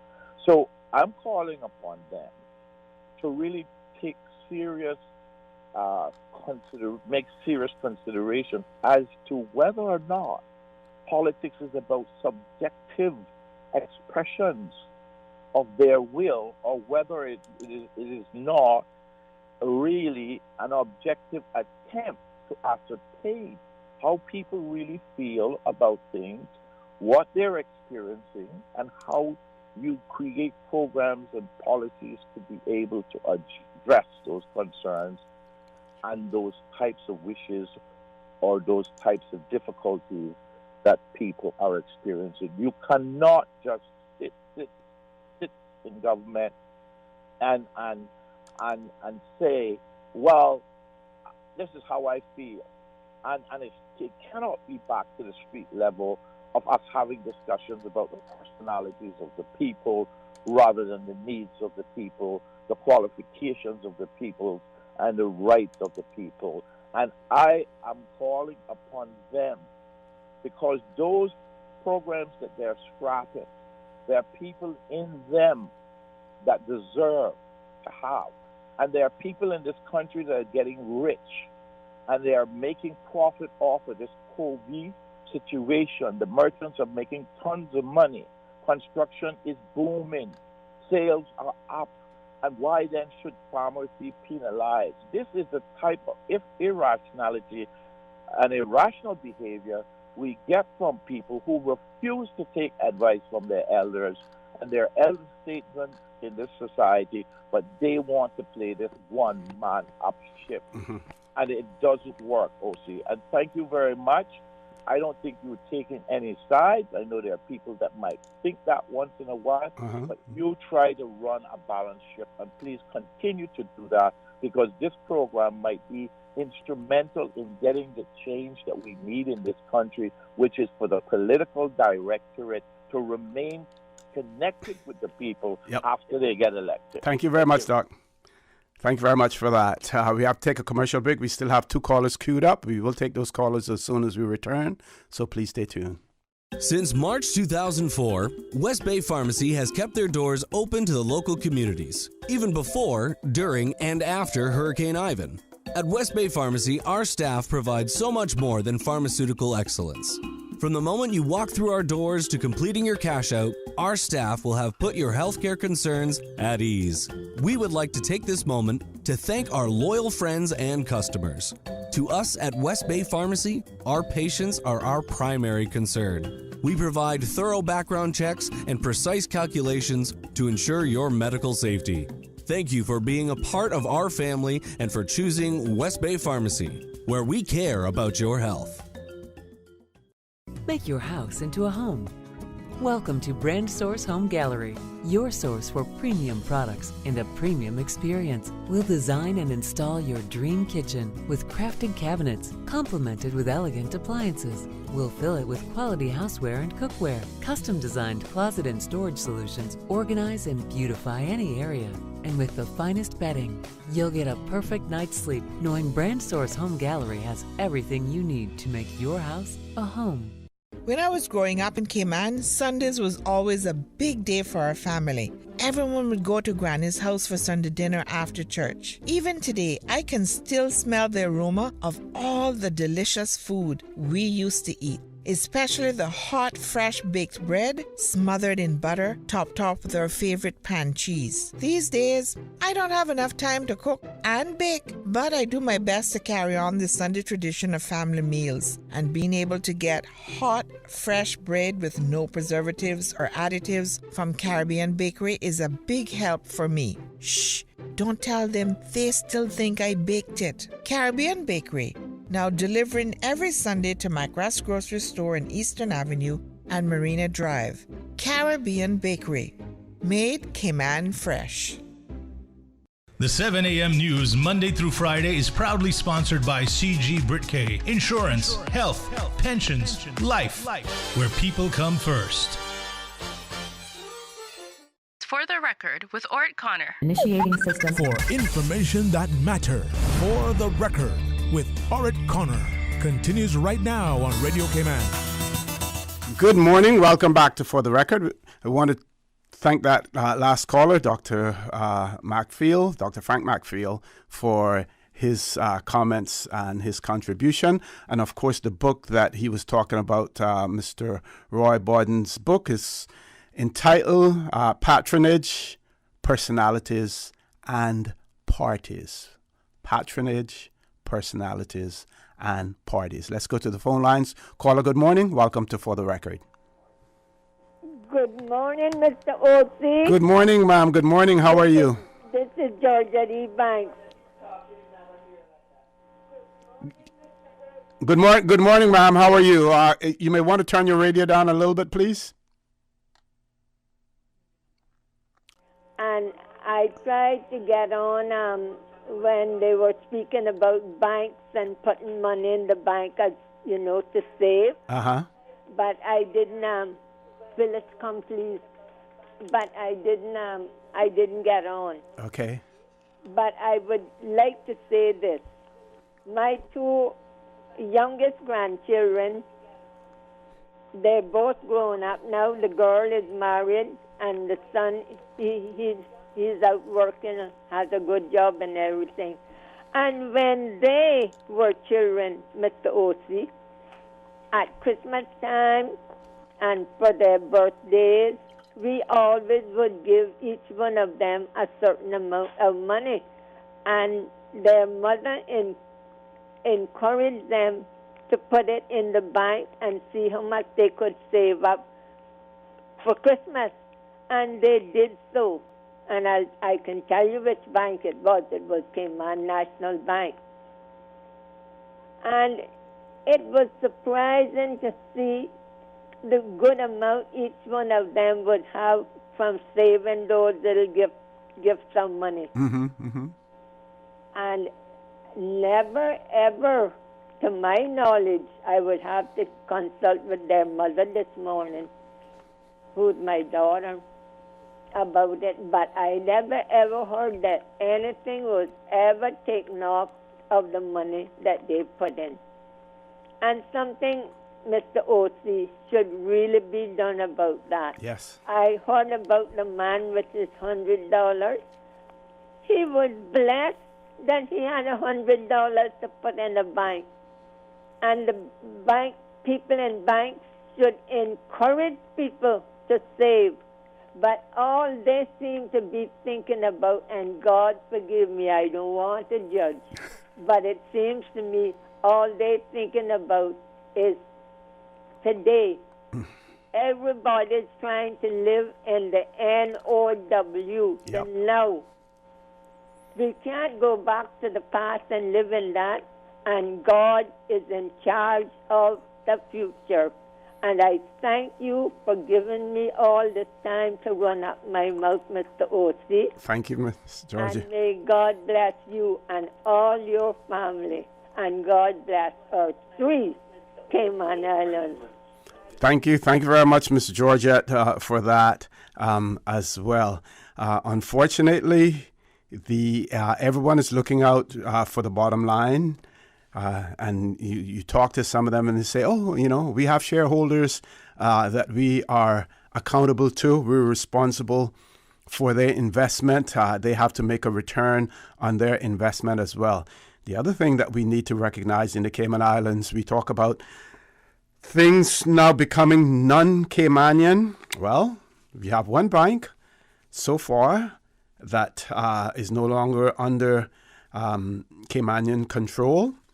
We had another one that wasn't under Caymanian control before, has now gone from one foreign control to another foreign control as well. So, as far as the mom and pop banking is concerned, I'm not sure whether or not it's going to get any better. I hate to be the harbinger of bad news, but I don't think it's going to get any better for the small saver, the small depositor here in the Cayman Islands. Unless, of course, we develop policies and practices that will put them under control as well. Let's go to the phone lines. Caller, good morning. Welcome to For the Record.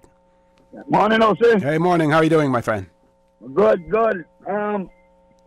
Concerning the farmer COVID relief, it was called. Yep. COVID relief vote buying. No, I am a licensed commercial farmer for over 8 years. Okay, Jose? Mm-hmm. And I supposed to get my identification card for the case of a hurricane and all that. Yeah. Now, during the COVID, when I called into the police station, one police told me, say, farming not essential. I said, you really, as a police officer, and Jamaica is one of the biggest farmers in the Caribbean, and you said not essential. Anyhow, I got over that hurdle, and I got my letter written to me that I could go and check my farm. You understand? Mm-hmm. Okay, every day I could do that because I got lots of water, peppers and, yep. Tomato, all kind of things. Now, see, when I went to buy fertilizer and things for my farm, I was informed by the people in charge up here that they had this relief program going and gave me this form for me to sign up. Okay. And see, now I'm a commercial farmer of 8 years and I have one whole heap of thing in agriculture. And I was number 16 on the list then in Cayman Rock. The list in Cayman Rock is over 300 people. Wow. And listen, see, I said this during my campaign. I said it afterward. It's a form that you have to fill out, and it said if you are not telling the truth, you can be prosecuted. Okay. And you have to sign your name. And I can guarantee you, a lot of them, and it's so easy to trap, they should be made to pay back the stuff that they wrote down false and got it falsely. Because right now I went to get stuff. In 2 months I can't get nothing. And you know what they told me? That I would lose that 2 months, but I said I couldn't get what I want. Before, when I came with money and I got money in my pocket, I could get it. Mm-hmm. But I want to publicly thank Mr. J, the new minister there, for what he has done. Because right now in Cayman Rock, I can't go there and get anything that I wanted. No fertilizer, even the pepper trees. Mm-hmm. So do you think this program should be revamped and be reimagined rather than then should be investigated Uh-huh. for the police for corruption. That's what should be done. And abuse, yeah. And abuse. Mhm. So the police OC is, look here, how I look at it, and I told people, I said, how can you have 100 chickens and you get $400 worth of food for the month, and I got 10 chickens, get the same thing? And that's what been going. Well, I heard it that people just getting the food just to feed wild chickens. Wow. They don't even have a cook. And all you got to do is say, because you have to have, where is your cook? Well, you don't have no cook, you don't raise no chicken. You got $800 worth of feed, you will pay for it. That's how that should be. Only fair. Anybody that's willing, and also if you wanted to do a startup program, say what, encourage farmers that, okay, we will give you $400 worth of stuff for a startup program. But don't tell me that you go and you're getting it. I tell you, I never seen so much farmers in my life in Cayman. Yeah, or use that $400 and say, here's what the investment is going to be. Because you hear all the time about these rich countries giving development aid and stuff like that to other countries. A lot of times it's not in cash, most times it is in kind. So what we could possibly do is say, okay, we have experts in the agriculture field. You want to start something up, we're going to use that $400 as an advance in terms of providing you with technical support to set up your operation. That could be done as well. So I hope that they will take a second look at this program, because it can benefit people, and we need to encourage people to continue to grow. There's a huge article about food prices. The United Nations have now, because of inflation and everything, food prices going up. Sorry, I have gone past my 9 o'clock break. We have to go to headline news. Folks, please stay tuned for the record. We'll be back shortly. Caller, thank you very much, but please feel free to call back if you so wish. Today's biggest news. Radio Cayman, your voice, your choice. Local, regional, international. This is Headlines from Radio Cayman's newsroom. Today's biggest news. Government reported the results of 464 COVID-19 tests on Thursday. All came back negative. So far, there have been almost 84,000 vaccinations given in total in Cayman. About 70% of the estimated population has had at least one dose of the COVID-19 vaccine. The family of Belarusian journalist Roman Protasevich says he was coerced into making a confession on TV of organizing anti-government protests. The 26-year-old was arrested in Minsk last month after his flight to Lithuania was diverted. In a tearful appearance on state TV, he praised the president and admitted trying to topple him. Marks were visible on his wrists. Human rights and opposition campaigners say he was tortured. And the White House has defended the president's top coronavirus advisor, Dr. Anthony Fauci, amid scrutiny of his recently released work emails. Dr. Fauci has been the face of the nation's COVID-19 response, drawing both praise and criticism. A press secretary said Dr. Fauci had been, quote, an undeniable asset. But emails have raised questions on whether he backed Chinese denials of the theory that COVID-19 leaked from a lab in Wuhan. Those are your headlines. I'm Karsley Fuller. For the latest in news and information, follow Radio Cayman on social media, Facebook, Instagram, Twitter. Download the Radio Cayman app or log on to our website, radiocayman.gov.ky. For the record, with Ort Connor. Initiating system. For information that matter. For the record, with Ort Connor. Continues right now on Radio Cayman. Good morning. Welcome back to For the Record. We have a caller. Before we go to the caller, I'll share another WhatsApp message. This one says, I was listening to the person who called about the fees that the banks are charging out of, from people's account. Person says, I personally know of one financial institution, one bank that is charging 1.5% to withdraw your U.S. cash. So when you're withdrawing your cash, they're charging you as well for that. Maybe we may need to get a little vault, put it on the ground, encase it in cement, put a lock on it, padlock, cover it up that no one can see it, and keep your money there, as well. Let's go to the caller. Caller, good morning. Welcome to For the Record. somebody can kill you. So, after 70 years, I can go now. I can go peacefully and satisfied, happy. Okay. Work for your country, then keep it up. I was going to call this morning with a complaint about one of our IT, the phone services charges and so on and so forth. But then they're going off now on this tangent about the banking. And, you all are waxing eloquent. And before I get any deeper in here, I would like to say good morning to Dr. Macfield. But again, you all are waxing eloquent, but you are waxing eloquent in vain. That's in my humble opinion. And I believe I could have one and should have one. Because we have a brand new minted government here. But I am here to say that the bankers, the banking community, was given a green light, again, in my humble opinion, around 13, 14, 10, around there when they were possessing homes, and in the majority of generational Caymanians, and they were luxurious homes. They weren't little lean-tos and knockabouts. And some of these people who are in this government were in big positions at the time. And I can't say where I saw that anything was being done to try to slow down the banking community, to take another look, to be more compassionate, or to do anything. I don't want to get too deep in that because that was a long time ago and I forgot half of what I knew about that. But anyway, I am just saying here that banking in Cayman really needs to be brought to heel. We worship the government, any government, as old as I am.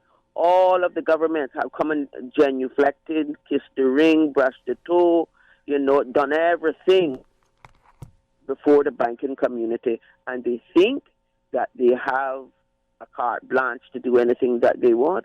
And if I were in their position, I would feel so too. Because I want all of us to remember that at one time, the Cayman Islands had their own little government savings bank. Yes.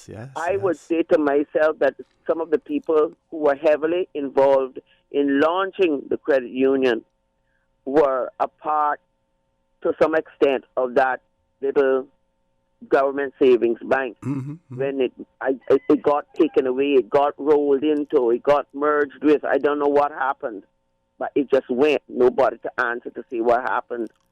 I wish somebody knew the history of that to give it to us today. I saw some documentation the other day about the government savings bank and when it actually closed. Because you remember the name of the manager who was there, right? Miss Una Bush. Okay. Yeah. But what I'm saying right now is my government is forcing me, who don't want no bank account because I ain't got no money because I never had a job in a long, long time from 1988. I don't want to get into that either. I don't want no bank account. I go and collect my money. And this is not any of you money. This is my little gratuity, not a pension. That's another long story. But no, I have to have a bank account by the 21st of this month, or I ain't going on to get. And everybody know I got patients here, and I ain't got no job. Okay. You support. I'm not going to ask you this question, but I would say that if you're a member of the credit union, that helps. I was, but then no job. Well, renew that membership because that will help in terms of you having to avoid opening up a commercial account because your pensions can go directly to the credit union. I had no intentions of opening in a commercial account, so I'm really working on that credit union issue. I had no intention of doing such. None. But just to say the way that banking is heralded in this country, and it should be because, yes, the Cayman Islands have benefited. Some of our people have benefited in a good way, in a big way. But now let us look on the reverse side of that coin. How much have these institutions, name by name, benefited by being domiciled in the Cayman Islands? And how much have they benefited from that no tax situation? And the dormant accounts? Not to mention, how much have they benefited when some of us of the old school who were taught to be Caymanians know the phrase, they come here, one hand in front and one behind with nothing, and they waltz away. Maybe even, we say millionaires because that's easy and, catch it, but they may waltz away even billionaires, and we don't know. Their standard of living, their upward mobility, the access to power, it's worth something, and it's not intangible. All that I just mentioned, maybe we can't see it, but not because it's not tangible. It's very, very tangible. And I pray that this new government would take a new look at, what the banking community is allowed to put in front of them for them to sign off on every day, and to remember the divestment, the disenfranchisement of Caymanian homes that took place less than a decade ago. It took place en masse. Talking about the NAU, government should have to give each and every one of those persons who fell under that, who were chopped down under that policy, government should have to do for them for the rest of their lives, because it wasn't right. I was kind of like on the inside trying to do something about it. So I can only hear, but I don't really know. But I hear plenty things went on, and none of them was right. But I call on our deputy premier to look about that, because that's his line of work. And I call on our premier to look about that, because he was heavily involved in that kind of work. Plus, he has a law degree. Look about it. We need that. Thank you, gentlemen. Have a nice day. Thank you very much, my friend. Let's go to the phone lines again. Caller, good morning. Welcome to For the Record. Good morning, caller. Good morning. You may want to turn your radio down. Good morning again, Mr. O.C. Good morning again, Miss Georgette. It's rare that I call the second time. No problem. You don't have to apologize at all. Whenever you call, you always have something important and something sensible to say. So don't you apologize. Well, the reason why the first bank opened on the island of Grand Cayman was because when our men went off to sea, mainly national bulk carriers, and they started sending home money. The little bank was in a little wooden building across from the post office in town where I worked for almost 20 years. And they could no longer handle that amount of money. And I remember Barclays Bank, and if I'm wrong, I am willing to be corrected. Barclays Bank, to my knowledge, was the first foreign bank to open on the island of Grand Cayman. Yep. Yes, ma'am. All right, then. Thank you. Thank you very much, Ms. Georgette, for that. Another caller before we go to the break. Caller, good morning. Welcome to For the Record. Good morning, Mr. O.C. Good morning. I think Mr. Connor's still there, or another guest. Good morning. No guests this morning. I have no guests. Okay. I want to agree with your caller, all callers you call, especially the last two, about the bank situation, that people deceived. I don't know whether who the CIMA or who it is going to look into it, because I don't know, and I stand to be corrected, but I don't know if there's a policy that these banks are able to charge these fees on, like, for instance, if you go to a bank to cash a check. Now, if a check is drawn on they're going to use Cayman National Bank as not meaning Cayman National, but using as an if a check is drawn on Cayman National Bank and I don't have an account at Cayman National Bank is now going to charge me a fee to cash that check. Now, that is their check, their customer cash that check. It's not like I demanding them to cash a Butterfield's check. I'm cashing their own check. Now they tell me that they're going to charge me a fee, or I have to pay, or I have to deposit it and take 3 days for it to clear. Yep. But then you can go, one bank is charging one fee, the next bank is charging. And I was in the line a few days ago, and I heard a police woman told at a particular bank, told the bank teller that she does not have an account there, but she is not paying that fee. If they charge her that bank fee, she will then file a case of fraud against them because what they're doing is illegal. Now, is it illegal or it's legal? Because if it's wrong, it's been going on for so long, so we need somebody to look into it because this is not today's story. This has been for years. Yes. And it should be one standard fee across from each bank. But each bank has their own fee. Some charge $1, some charge $5, some charge $10, and might even be more. So I mean, but what the customers that are writing a check to me or you paid for their transactions, all their bank fees. So why now do I got what am I paying for? I mean, like the college just said, or like you said, maybe we can have plants like how the older people used to do, put it on a house floor, make it grow under there, because that's what they're pushing us back to. I mean, they're forcing us. I mean, and for you to take out your account now, they charge you $2 to take out money out of your account, and they charge you to put in. So, what they don't want you to cash it unless you got an account. But then when you make an account, then it's more you to pay and take it out too. So they're still getting you. And as for the telephone company off rig, I hope that somebody's listening because my friend college was trying to get to that. That's another racket because Flow, for instance, I don't know about Digicel. I'm not a Digicel customer, but I'm a Flow. They have a policy where you can borrow from Flow. They came up this convenience and they give you that, like if you should run out of credit, anywhere you can go and borrow. First, they wasn't charging you nothing. You could borrow. If you borrowed $5, you paid back $5. Then they went from $5 to $1 on every transaction that you do. So if you do $4 for the month, that's $4 that you give away there. I mean, that's almost getting a top up.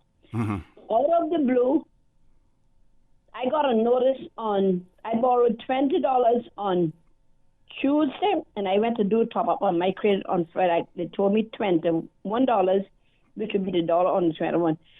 When I did a top up on Friday, I paid the $21 as I got the bill. I mean, I think it's a racket. The interest rate is better than banks. And when I went to do a top up, they said, and I put credit on the phone, I want to put the $21 under the headings of borrowing again because I didn't have it, so I wasn't borrowing. So when you say borrow, you're allowed to continue to use the phone and then pay later for what for the overusage. Is that it? No. It's like what you say. You used to call it give me $5. Like if you can borrow like $5 from Flow, but before you can when you borrow that $5, they give you X amount of time to pay it back. But if you go to put credit back on your phone, they take on $5 automatically. Okay, got you. Okay. They take out whatever you borrow, they take that automatically. But that ain't even the bad part. They didn't even notify us that they had changed their policy from $1 to $1.50. So when I put on the $21, which I got a notice on Tuesday, $21.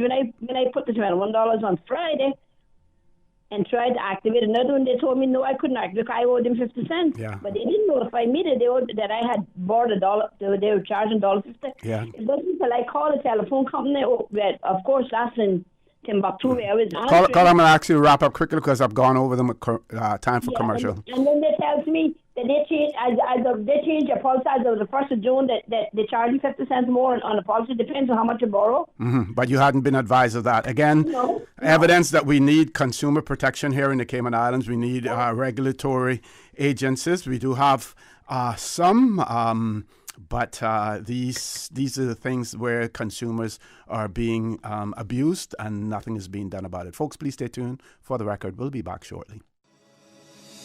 Did you know that defective airbags can cause serious injury or even death if not repaired immediately? Right now, millions of vehicles around the world are under recall for faulty Takata airbags, and yours could be one of them.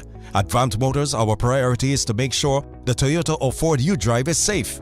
So we are offering customers a free, fast, and easy airbag swap out if your vehicle was manufactured in 2016 or earlier.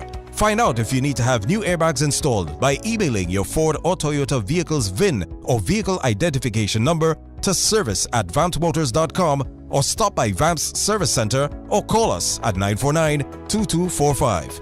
Don't risk it. Get the airbags in your Toyota or Ford checked for free at Vamp Motors on Walkers Road.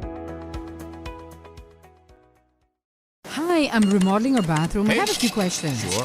What are some ideas to make my bathroom feel larger? How do I know if I'm picking the right vanity? How do I choose a new toilet or a new countertop? Also, the lighting is terrible. Can I put a window or a skylight? And do I really need an exhaust fan? You've come to the right place. At Brand Source, we custom design kitchen and baths, and our talented design team can help answer your questions. Whether you're looking for a modern, functional family bathroom or a luxurious personal retreat, we'll help create that beautiful space that makes your home yours. And if you're in a rush for a new look and have a limited budget, our ready-to-install bathroom vanities, built with solid wood and countertops of the finest materials, are a quick and easy remodeling solution. For the very best in custom-designed kitchens and baths, visit Brand Source Home Gallery on Dorsey Drive, Industrial Park, Cayman's Kitchen and Bath Center.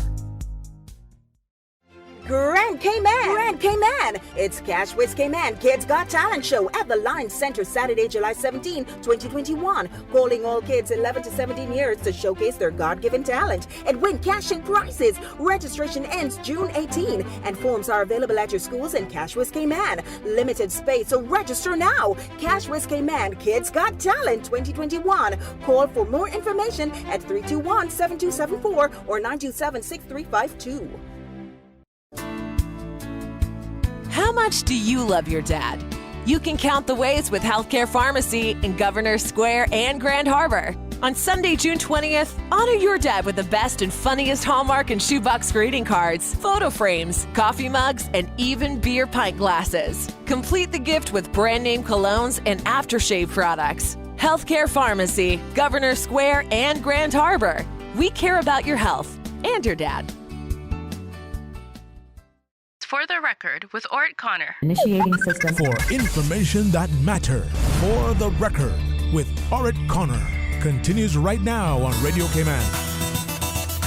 Good morning, and welcome back to For the Record. We have two callers before we go to the phone lines. Have to keep balancing everything out. WhatsApp message. This one says, regarding present tensions in the Cayman Islands, Proverbs 29, verse 18. Where there is no vision, the people will surely suffer. Cayman is now just experiencing what other countries experienced decades ago, decades and even centuries ago. We were warned by our very own intellectuals and outsiders, but their advice was ignored, and we continued to elect charismatic, self-serving politicians. Like the old people said, if you can't hear, you will surely feel. Let's go to the phone lines. Caller, good morning. Welcome to For the Record. Good morning. Am I on? Yes, you are, sir. Good day. I just calling to get back on that topic that person was on there before. I was dealing with one bank, I would say, maybe 10, 15 years. Anyway, we did a lot of business with them. In fact, it was the second bank in Grand, because I'm old enough to know the first one. Anyway, not calling no names, but they should be able to pick that up. And I stayed there for umpteen of years. I finally had me Friday, 4 o'clock, because that's when I used to go in and do my little banking. Okay? I don't know if I need to tell my name. I don't think so. No. I really got a distinct voice. That's okay. You don't have to give your name at all, not unless you want. Anyway, just to elaborate on that a bit, years later, I would say for the last maybe 20 years, I went there, had my little saving there, or my account there, everything was there at one time. I started back in 1966. So it went on for years till finally I decided, well, I don't know if I got trouble. I decided to go to another bank or get some other business. To make a long story short, they charged me to take it out. Charging me to take my money out.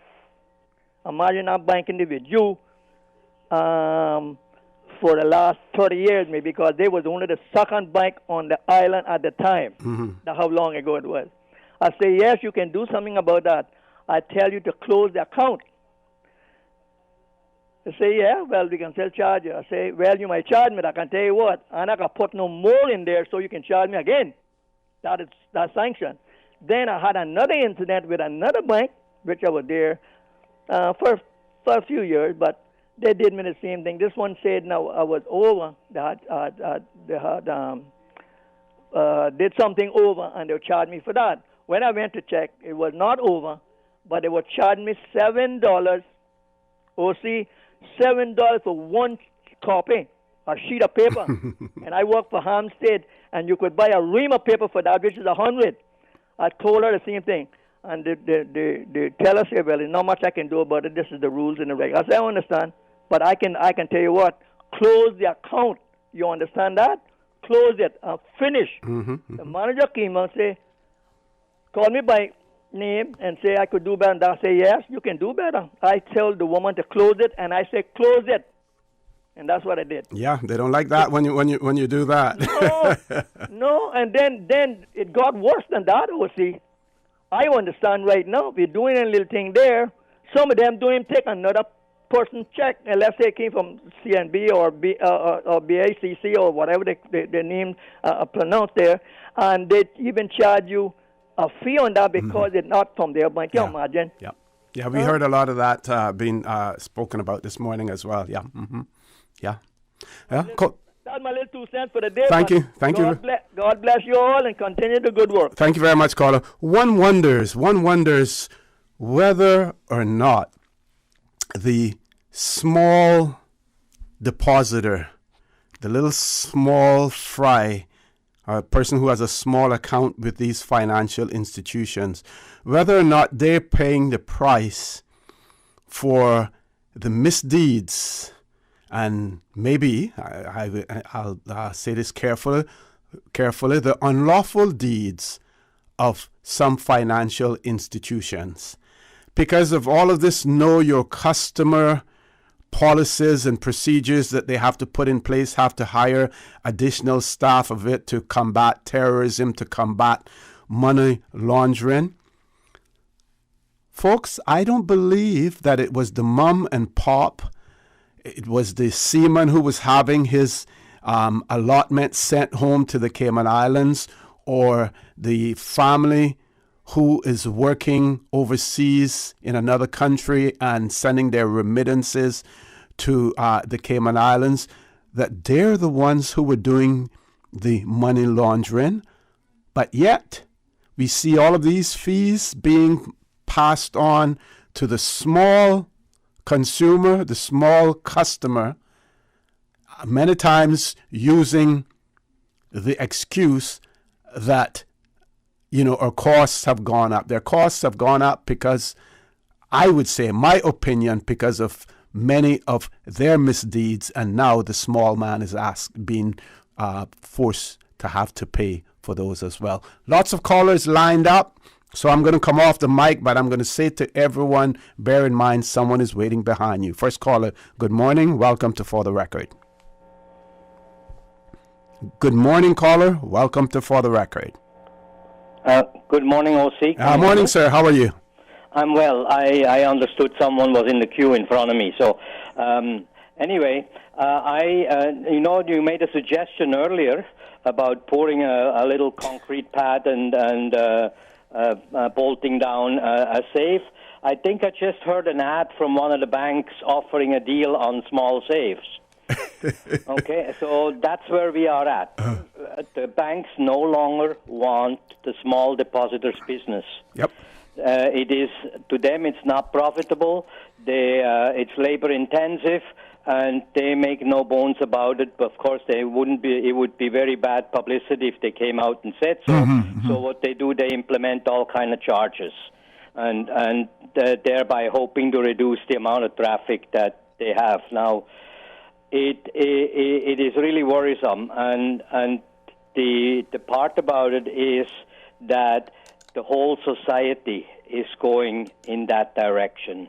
You know, customer service is suffering everywhere. Everybody is advertising great customer service, and the next thing you hear, they sourced out the customer service to an organization in Halifax and let go 17 Caymanians that were working at the institution, in the same time. Mm-hmm. It is a fallacy to believe that their costs have gone up because of the small depositor. Just like you just mentioned a minute ago, what you said is exactly correct. If you do not have the intellect and the capacity to adjust your KYC requirements for local small-scale customers versus overseas investors, then that is your problem. Don't make it be our problem. Because let me just say this, and when I came here, there were a lot less banks than there are now, even though many of them, of course, weren't A-class banks. Right. But if you looked at our population and compare it to another country, how many banks do you think that a city of 70,000 people might have? And it certainly wouldn't be as many as we have here, even Class A banks. Yes. So you know that they are not making their money from the local small depositor. Precisely. But it is a service that they are required to offer in order to do other things, and I find it very underhanded that you then try other means to try and reduce the amount of that kind of service you have to give. And I think we have to combat that with proper legislation where SEMA itself should be able to write into their requirements that you may waive certain things for customers you have known for 20 years or something like that. In particular, in my case, and there are many, the caller just before me said the very same thing. Yep. He was with the same bank for forever and a day, and yet they act like you came in the bank the first time yesterday when you're trying to renew your account or do some kind of transaction, and it's just not right. I'm mindful of people behind me in the queue, but I want to say lots more things, but it looks like you got quite busy, so you have a wonderful weekend. Thank you very much. You do the same as well. You know, the funny thing is that these financial institutions, they're almost like absentee landlords or absentee plantation owners, because they get publicly criticized, and you hear absolutely nothing from them. It's like they're tone deaf. They don't even try to defend sometimes, what people are complaining about and defend their actions for doing what they're doing. Well, I will have to defend my action also if I go beyond the time for the commercial break. So we have to go to commercial break now. Folks, please stay tuned. For the record, we'll be back shortly. Time to lace up your sneakers and hit the road for the first ever Botanic Park Queen's Birthday 5K. Come out to the park on June 13th and help raise money for the Children's Garden Development. Your $25 fee includes a t-shirt, breakfast, and a chance to win in our prize draw. But there's more. You can win a prize and take home the bragging rights for the best Royal Fascinator design. Register now for the Botanic Park Queen's Birthday 5K at racecaribbean.net. This ad is sponsored by Coca-Cola. When I was growing up in Cayman, Sundays was always a big day for our family. Everyone would go to Granny's house for Sunday dinner after church. Even today, I can still smell the aroma of all the delicious food we used to eat, especially the hot, fresh baked bread smothered in butter, topped off with our favorite pan cheese. These days, I don't have enough time to cook and bake, but I do my best to carry on the Sunday tradition of family meals. And being able to get hot, fresh bread with no preservatives or additives from Caribbean Bakery is a big help for me. Shh, don't tell them, they still think I baked it. Caribbean Bakery, now delivering every Sunday to my Grass grocery store in Eastern Avenue and Marina Drive. Caribbean Bakery, made Cayman fresh. The Hsa Specialist Clinic has relocated to a new, modern, state-of-the-art facility at Smith Road Center to offer you a better patient experience. Receive care from top specialists in chiropractic, complementary and alternative medicine, neurology, ENT, urology, pain management, and more. Our orthopedic and telemedicine clinics remain at the Cayman Islands Hospital campus. Please remember to bring your own face mask when visiting any HSA location. Visit our website, hsa.ky, to learn more. At the HSA, you matter to us. For the record, with Ort Connor. Initiating system. For information that matters. For the record, with Orit Connor. Continues right now on Radio Cayman. Good morning. Welcome back to For the Record. We have two callers on hold. Miss Susan, I just want to say this, that at some point in time, after these two callers or after the next commercial break, I really want to share this story. We did hear it on the news this morning about the Human Rights Commission's comments in relation to the evidence of the vaccine for work permit holders, because I think this is extremely important. People in the Cayman Islands, those who have been vaccinated, want to hear about that, because there may be still some issues. Yesterday I was having a conversation with someone, and they were saying the spouses of Caymanians are still saying they don't have to get the vaccination because they're not required to get work permits. They have I think it's called residence and employment rights certificate or something of that nature for spouses of Caymanians. And so people are saying, well, should they be exempt from having to have a COVID-19 vaccination as well? So let's go to the two callers. First caller, good morning. Welcome to For the Record. Good morning, OC. How are you doing? Good morning. I'm fine. How are you? Enjoying the nice sunshine. Yeah, good. Enjoy it. Soak it up. Soak it all up. I tell you, get the nice vitamin D, Bank issue. Mm-hmm. I have worked at a banking institution. I say that first so that everyone will know what I'm saying. With these charges that they implement on everyone that doesn't have an account at that establishment when you go and cash that check, they have yet to tell me what it is used for. That's the first thing. Mm-hmm. Secondly, when they take that cash from you, there is no record, no paperwork for that fund. And I've asked that question. Oh, we do it at the end of... No, you can't do it at the end of the day. Because if you short on somebody or you over on somebody, I mean, come on. How are you going to know who you short from or who you over with? Like I said, I work there at an institution. Everything, if we converted U.S. to CI, we had to put paperwork in for it right there and then. Okay. Everything you do, you had to document. And you're going to tell me these charges are not documented? Every time you ask one of the cashiers what this fund is used for, or what this fund is for, or what this charge is for, you get a different answer. I've even requested that one of the managers come to me, and they refuse to. Mm-hmm, mm-hmm. Because they cannot see what it is used for. Or they don't want to say. That is theft. And the government, yes, the government can't do everything, but the government is allowing it to happen to us, the people. Every government that go in do the same thing. There were 3 consecutive governments now that have been in since this fee started. And not one so far has dealt with it. I don't know what the new government will do because they just got in. One bank went as far as calling the police on me and said I wasn't their customer because I didn't have a bank account there. I couldn't cash their check at that institution. I had to deposit it in my account.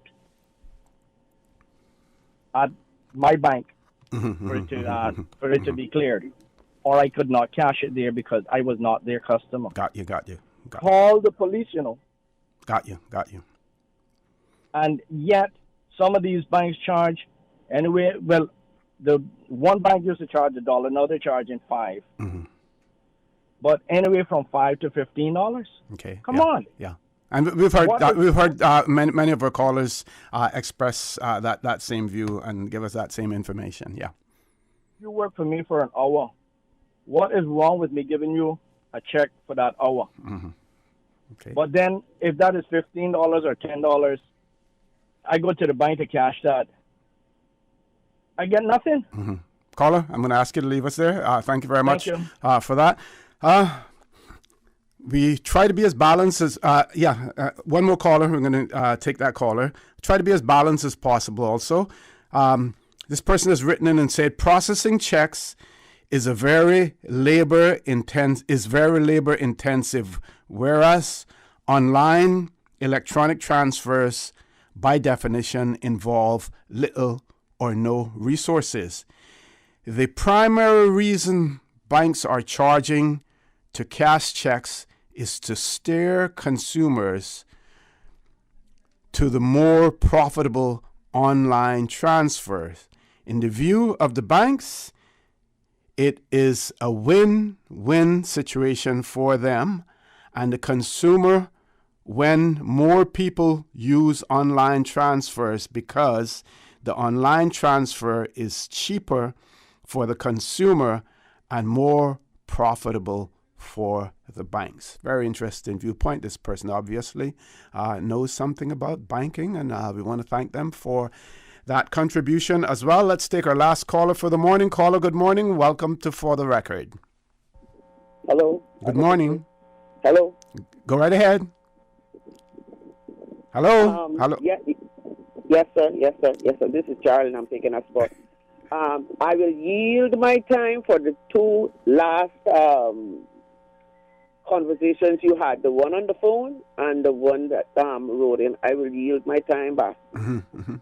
So I'll catch you another day. Okay, take care. Thank you very much for that.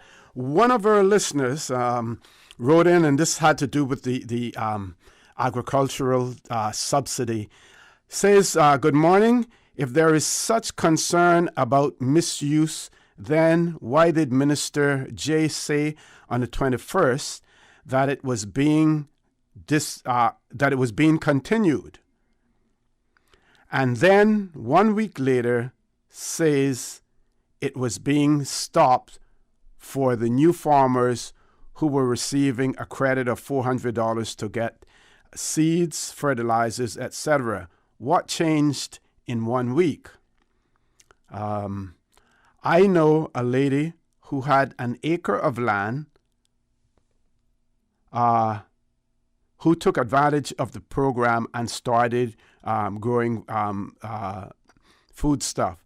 I know another person with a large backyard who also started a small farm. It says all because of the opportunity provided by Minister Juliana, who is part of the government. What is the real story? Well, we heard that it was being abused, that the number of cards that were out there seemed to far outstrip the number of persons who were registered. So definitely something that needs to be looked into. They say where there's smoke, there's usually fire, either fire coming or maybe the fire was there before. So if there is evidence of abuse, it needs to be looked into. Obviously, it was a good program. Whatever the intentions were honorable and good. The results are questionable, and yes, if it needs to be looked into, if it needs to be scaled back somewhat, if more accountability needs to be required of those applicants, then let's go ahead and do that as well. We're going to take our last commercial break. When we return, we will look into the Human Rights Commission's statement in relation to vaccine for work permit holders. So please stay tuned. For the record, we'll be back shortly. Time to lace up your sneakers and hit the road for the first ever Botanic Park Queen's Birthday 5K. Come out to the park on June 13th and help raise money for the Children's Garden Development. Your $25 fee includes a t-shirt, breakfast, and a chance to win in our prize draw. But there's more. You can win a prize and take home the bragging rights for the best Royal Fascinator design. Register now for the Botanic Park Queen's Birthday 5K at racecaribbean.net. This ad is sponsored by Coca-Cola. That thing we've been saying for 64 years, ignore it. Eat the KFC wings, drink the KFC gravy, fill up on fries. Just please forget the thing we normally suggest. You know, that thing you used to do with your tongue after finishing a delicious piece of our KFC chicken. We get it. It's not easy. There's a reason why it's been our slogan for over half a century. But the world's drastically changed of late, and as soon as we can embrace the change, the sooner we can all get back to doing what we do best. KFC. It's good. Are you a young Caymanian lady between the ages of 18 to 27 and looking to be inspired and empowered? The Miss Cayman Islands Universe Pageant and the World Stage awaits you. Applications can be completed and submitted online at www.misscaymanislandsuniverse.com or email us at misscaymaninfo@gmail.com. The deadline for submission is 15th June. A world of opportunity awaits you. For the record, with Ort Connor. Initiating system. For information that matters. For the record, with Ort Connor. Continues right now on Radio Cayman.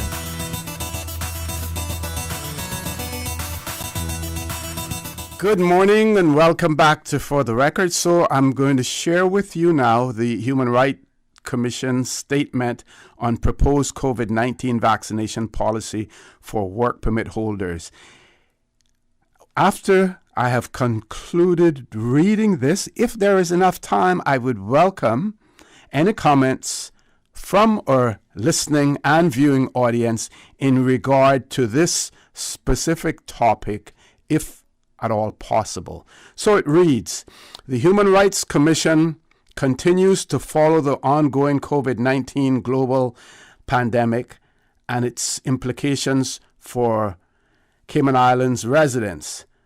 Most recently, the Commission noted the Cayman Islands government's newly proposed regulations requiring COVID-19 vaccination in specified groups. For persons currently on a work permit or applying for a work permit, the grant or renewal of a work permit can be provided with conditions such as the requirement to be vaccinated, in this case against COVID-19. A more extensive legal commentary of this was presented in a Cayman Compass article entitled, Can Employers Insist Staff Get the COVID-19 Vaccination? That was on the 3rd of April, 2021. Government has a duty to protect the lives of all individuals in the Cayman Islands as outlined in Section 2 of the Bill of Rights. Right, that is right to life. A duty it has already exercised throughout the COVID-19 global pandemic, such as with the implementation of border closures and shopping days by last name, curfews, limitations on gatherings over certain numbers, requirements for wearing face masks, etc. The mandating of vaccinations against COVID-19 for grants or renewals of work permits is another condition which government can put in place once addressed that it is lawful,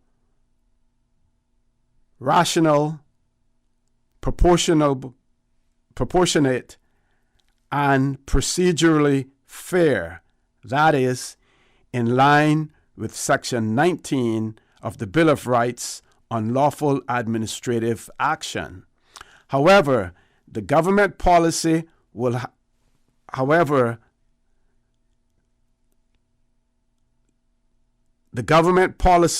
would have to allow for exceptional circumstances in which exemptions could be granted, such as cases where a medical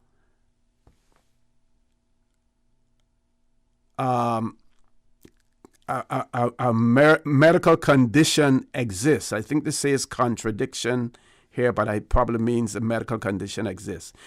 The Commission has also noted discussion of potential restrictions employers can put on employees regarding vaccination against COVID-19. The matter was examined in detail in a public statement released by local law firm HSM in April of this year. And whilst the Commission cannot provide legal advice or endorse one particular perspective, employers may find this analysis useful. Human rights is a balancing act, and in balancing the rights of individuals, government has a responsibility to balance all rights. Section 16 of the Bill of Rights, non-discrimination, allows for discrimination in limited circumstances where the discrimination has an objective and reasonable justification and is reasonably proportionate to its aims in the interests of defense, public safety, public order, public morality.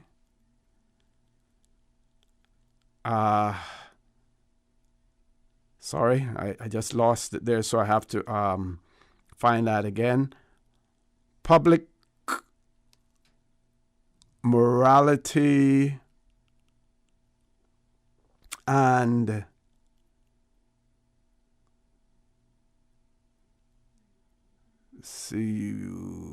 public order, public morality, or public health. I'm sorry for that. I apologize because I'm trying to do this from my phone and it isn't all that easy. Goes on to say that the Human Rights Commission joins the Cayman Islands government in encouraging persons to be vaccinated. Individuals can find the latest vaccination schedule and other information about COVID-19 vaccination program, and they give the website for that as well, the Health Services Authority website.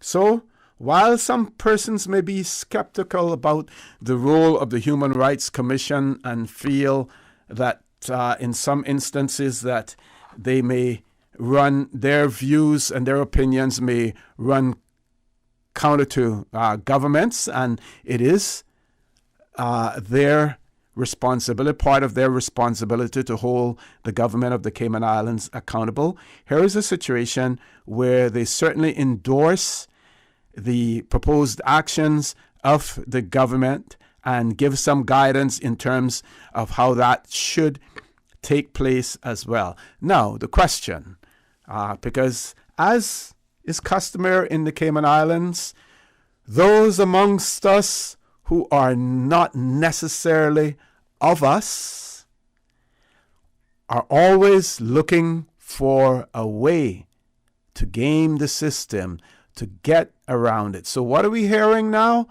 Spouses of Caymanians, because they don't necessarily have to get a work permit, but are granted a residency and employment rights certificate.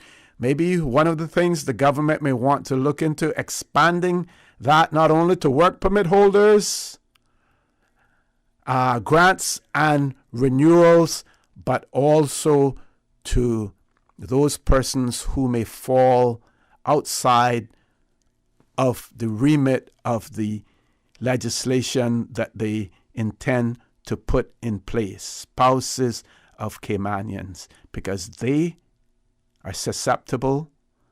They can spread the virus just like everyone else. So if you have a spouse, if you're a Caymanian and you have a spouse who has not been vaccinated, you have been vaccinated, I would say to you, encourage your spouse to be vaccinated as well, because I do not believe, my opinion is I do not believe that they should be left out of this equation. I do not believe that it is the intention, even though I can't speak for the government. I do not believe it is the intention of the government to leave them outside of this equation as well. And as such, we need to ensure that they are included in it. Don't leave that loophole open to them, as well. So the other thing that I will look at this morning that I was talking about earlier, the being on the UK's green list and what the benefits are, the travel green list. So here's an article, talks about what does it mean for summer holidays being on the green list. And this article was way back and said then as of the 17th of May 2021, international leisure travel from England, Scotland, and Wales is no longer illegal, and the traffic light system is in place, putting countries and territories under red, amber, and green categories according to their perceived COVID-19 risks. People returning to England, Scotland, and Wales from countries and territories on the green list below won't have to quarantine, but will still have to follow rules around testing. Here, and then they give us a look of the traffic light system and what it means for travel in the summer. Which countries, territories are on the green list, and at that time that it was given, I think at some point in time Portugal was on there. Yesterday, Portugal was taken off that list as well. One of the other questions that was answered, why were there so few destinations on the green list? And here is the opinion on that. It says that the government says its priority remains to protect public health, which is why the green list is currently very small, but there is hope that further destinations will be added as the epidemiological situation improves worldwide. That's a tongue-tying word there. It says many travel companies were disappointed that so few European holiday destinations were on the list, and there were comments in relation to that as well. Okay, I have one more WhatsApp message. This one says, could you ask... Oh, this had to do with esters and stuff like that. Oh, there is one more that I need to cover before we close off. A few days ago, one of our listeners sent a WhatsApp message and said that they had just renewed their British passport, and they received a new passport. The new black passport is either black or purple. Some people say black, some people say it's dark purple, whatever. They had received it, and they wanted to know, because their husband's passport still has a currency of 2 years in it, whether or not he can renew his passport at this point in time. And my views on that is that he cannot renew it with 2 years remaining in the passport unless the passport is damaged and no longer usable. Otherwise, he has to wait until at least, I believe it is within 6 months. 6 months before it expires as well. Okay. In relation to the question that I had about the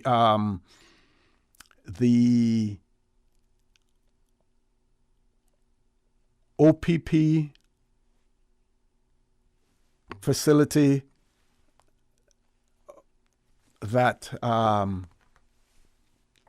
that was supposedly staff had been removed from that. The person did verify that it is at that location behind Foster's.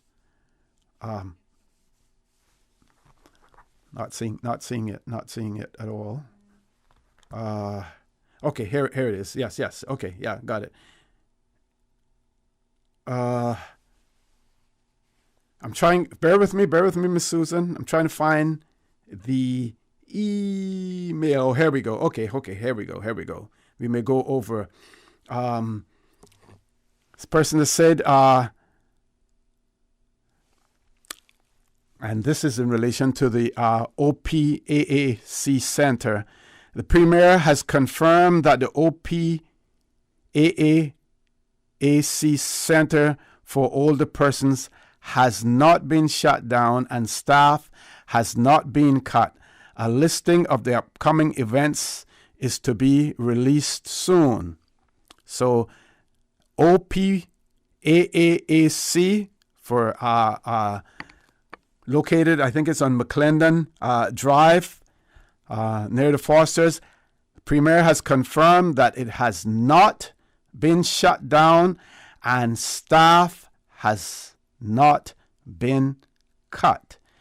On the farmers, the minister's press release said the ministry will be adjusting the level of assistance to deliver more benefits to the various subsectors to stimulate growth, strengthen and improve productivity, storage, and other capacities as well. So again, the farm assistance is not being dismantled entirely, but the ministry will be adjusting the level of assistance to deliver more benefits to the various subsections to stimulate growth, strengthen, and improve productivity, storage,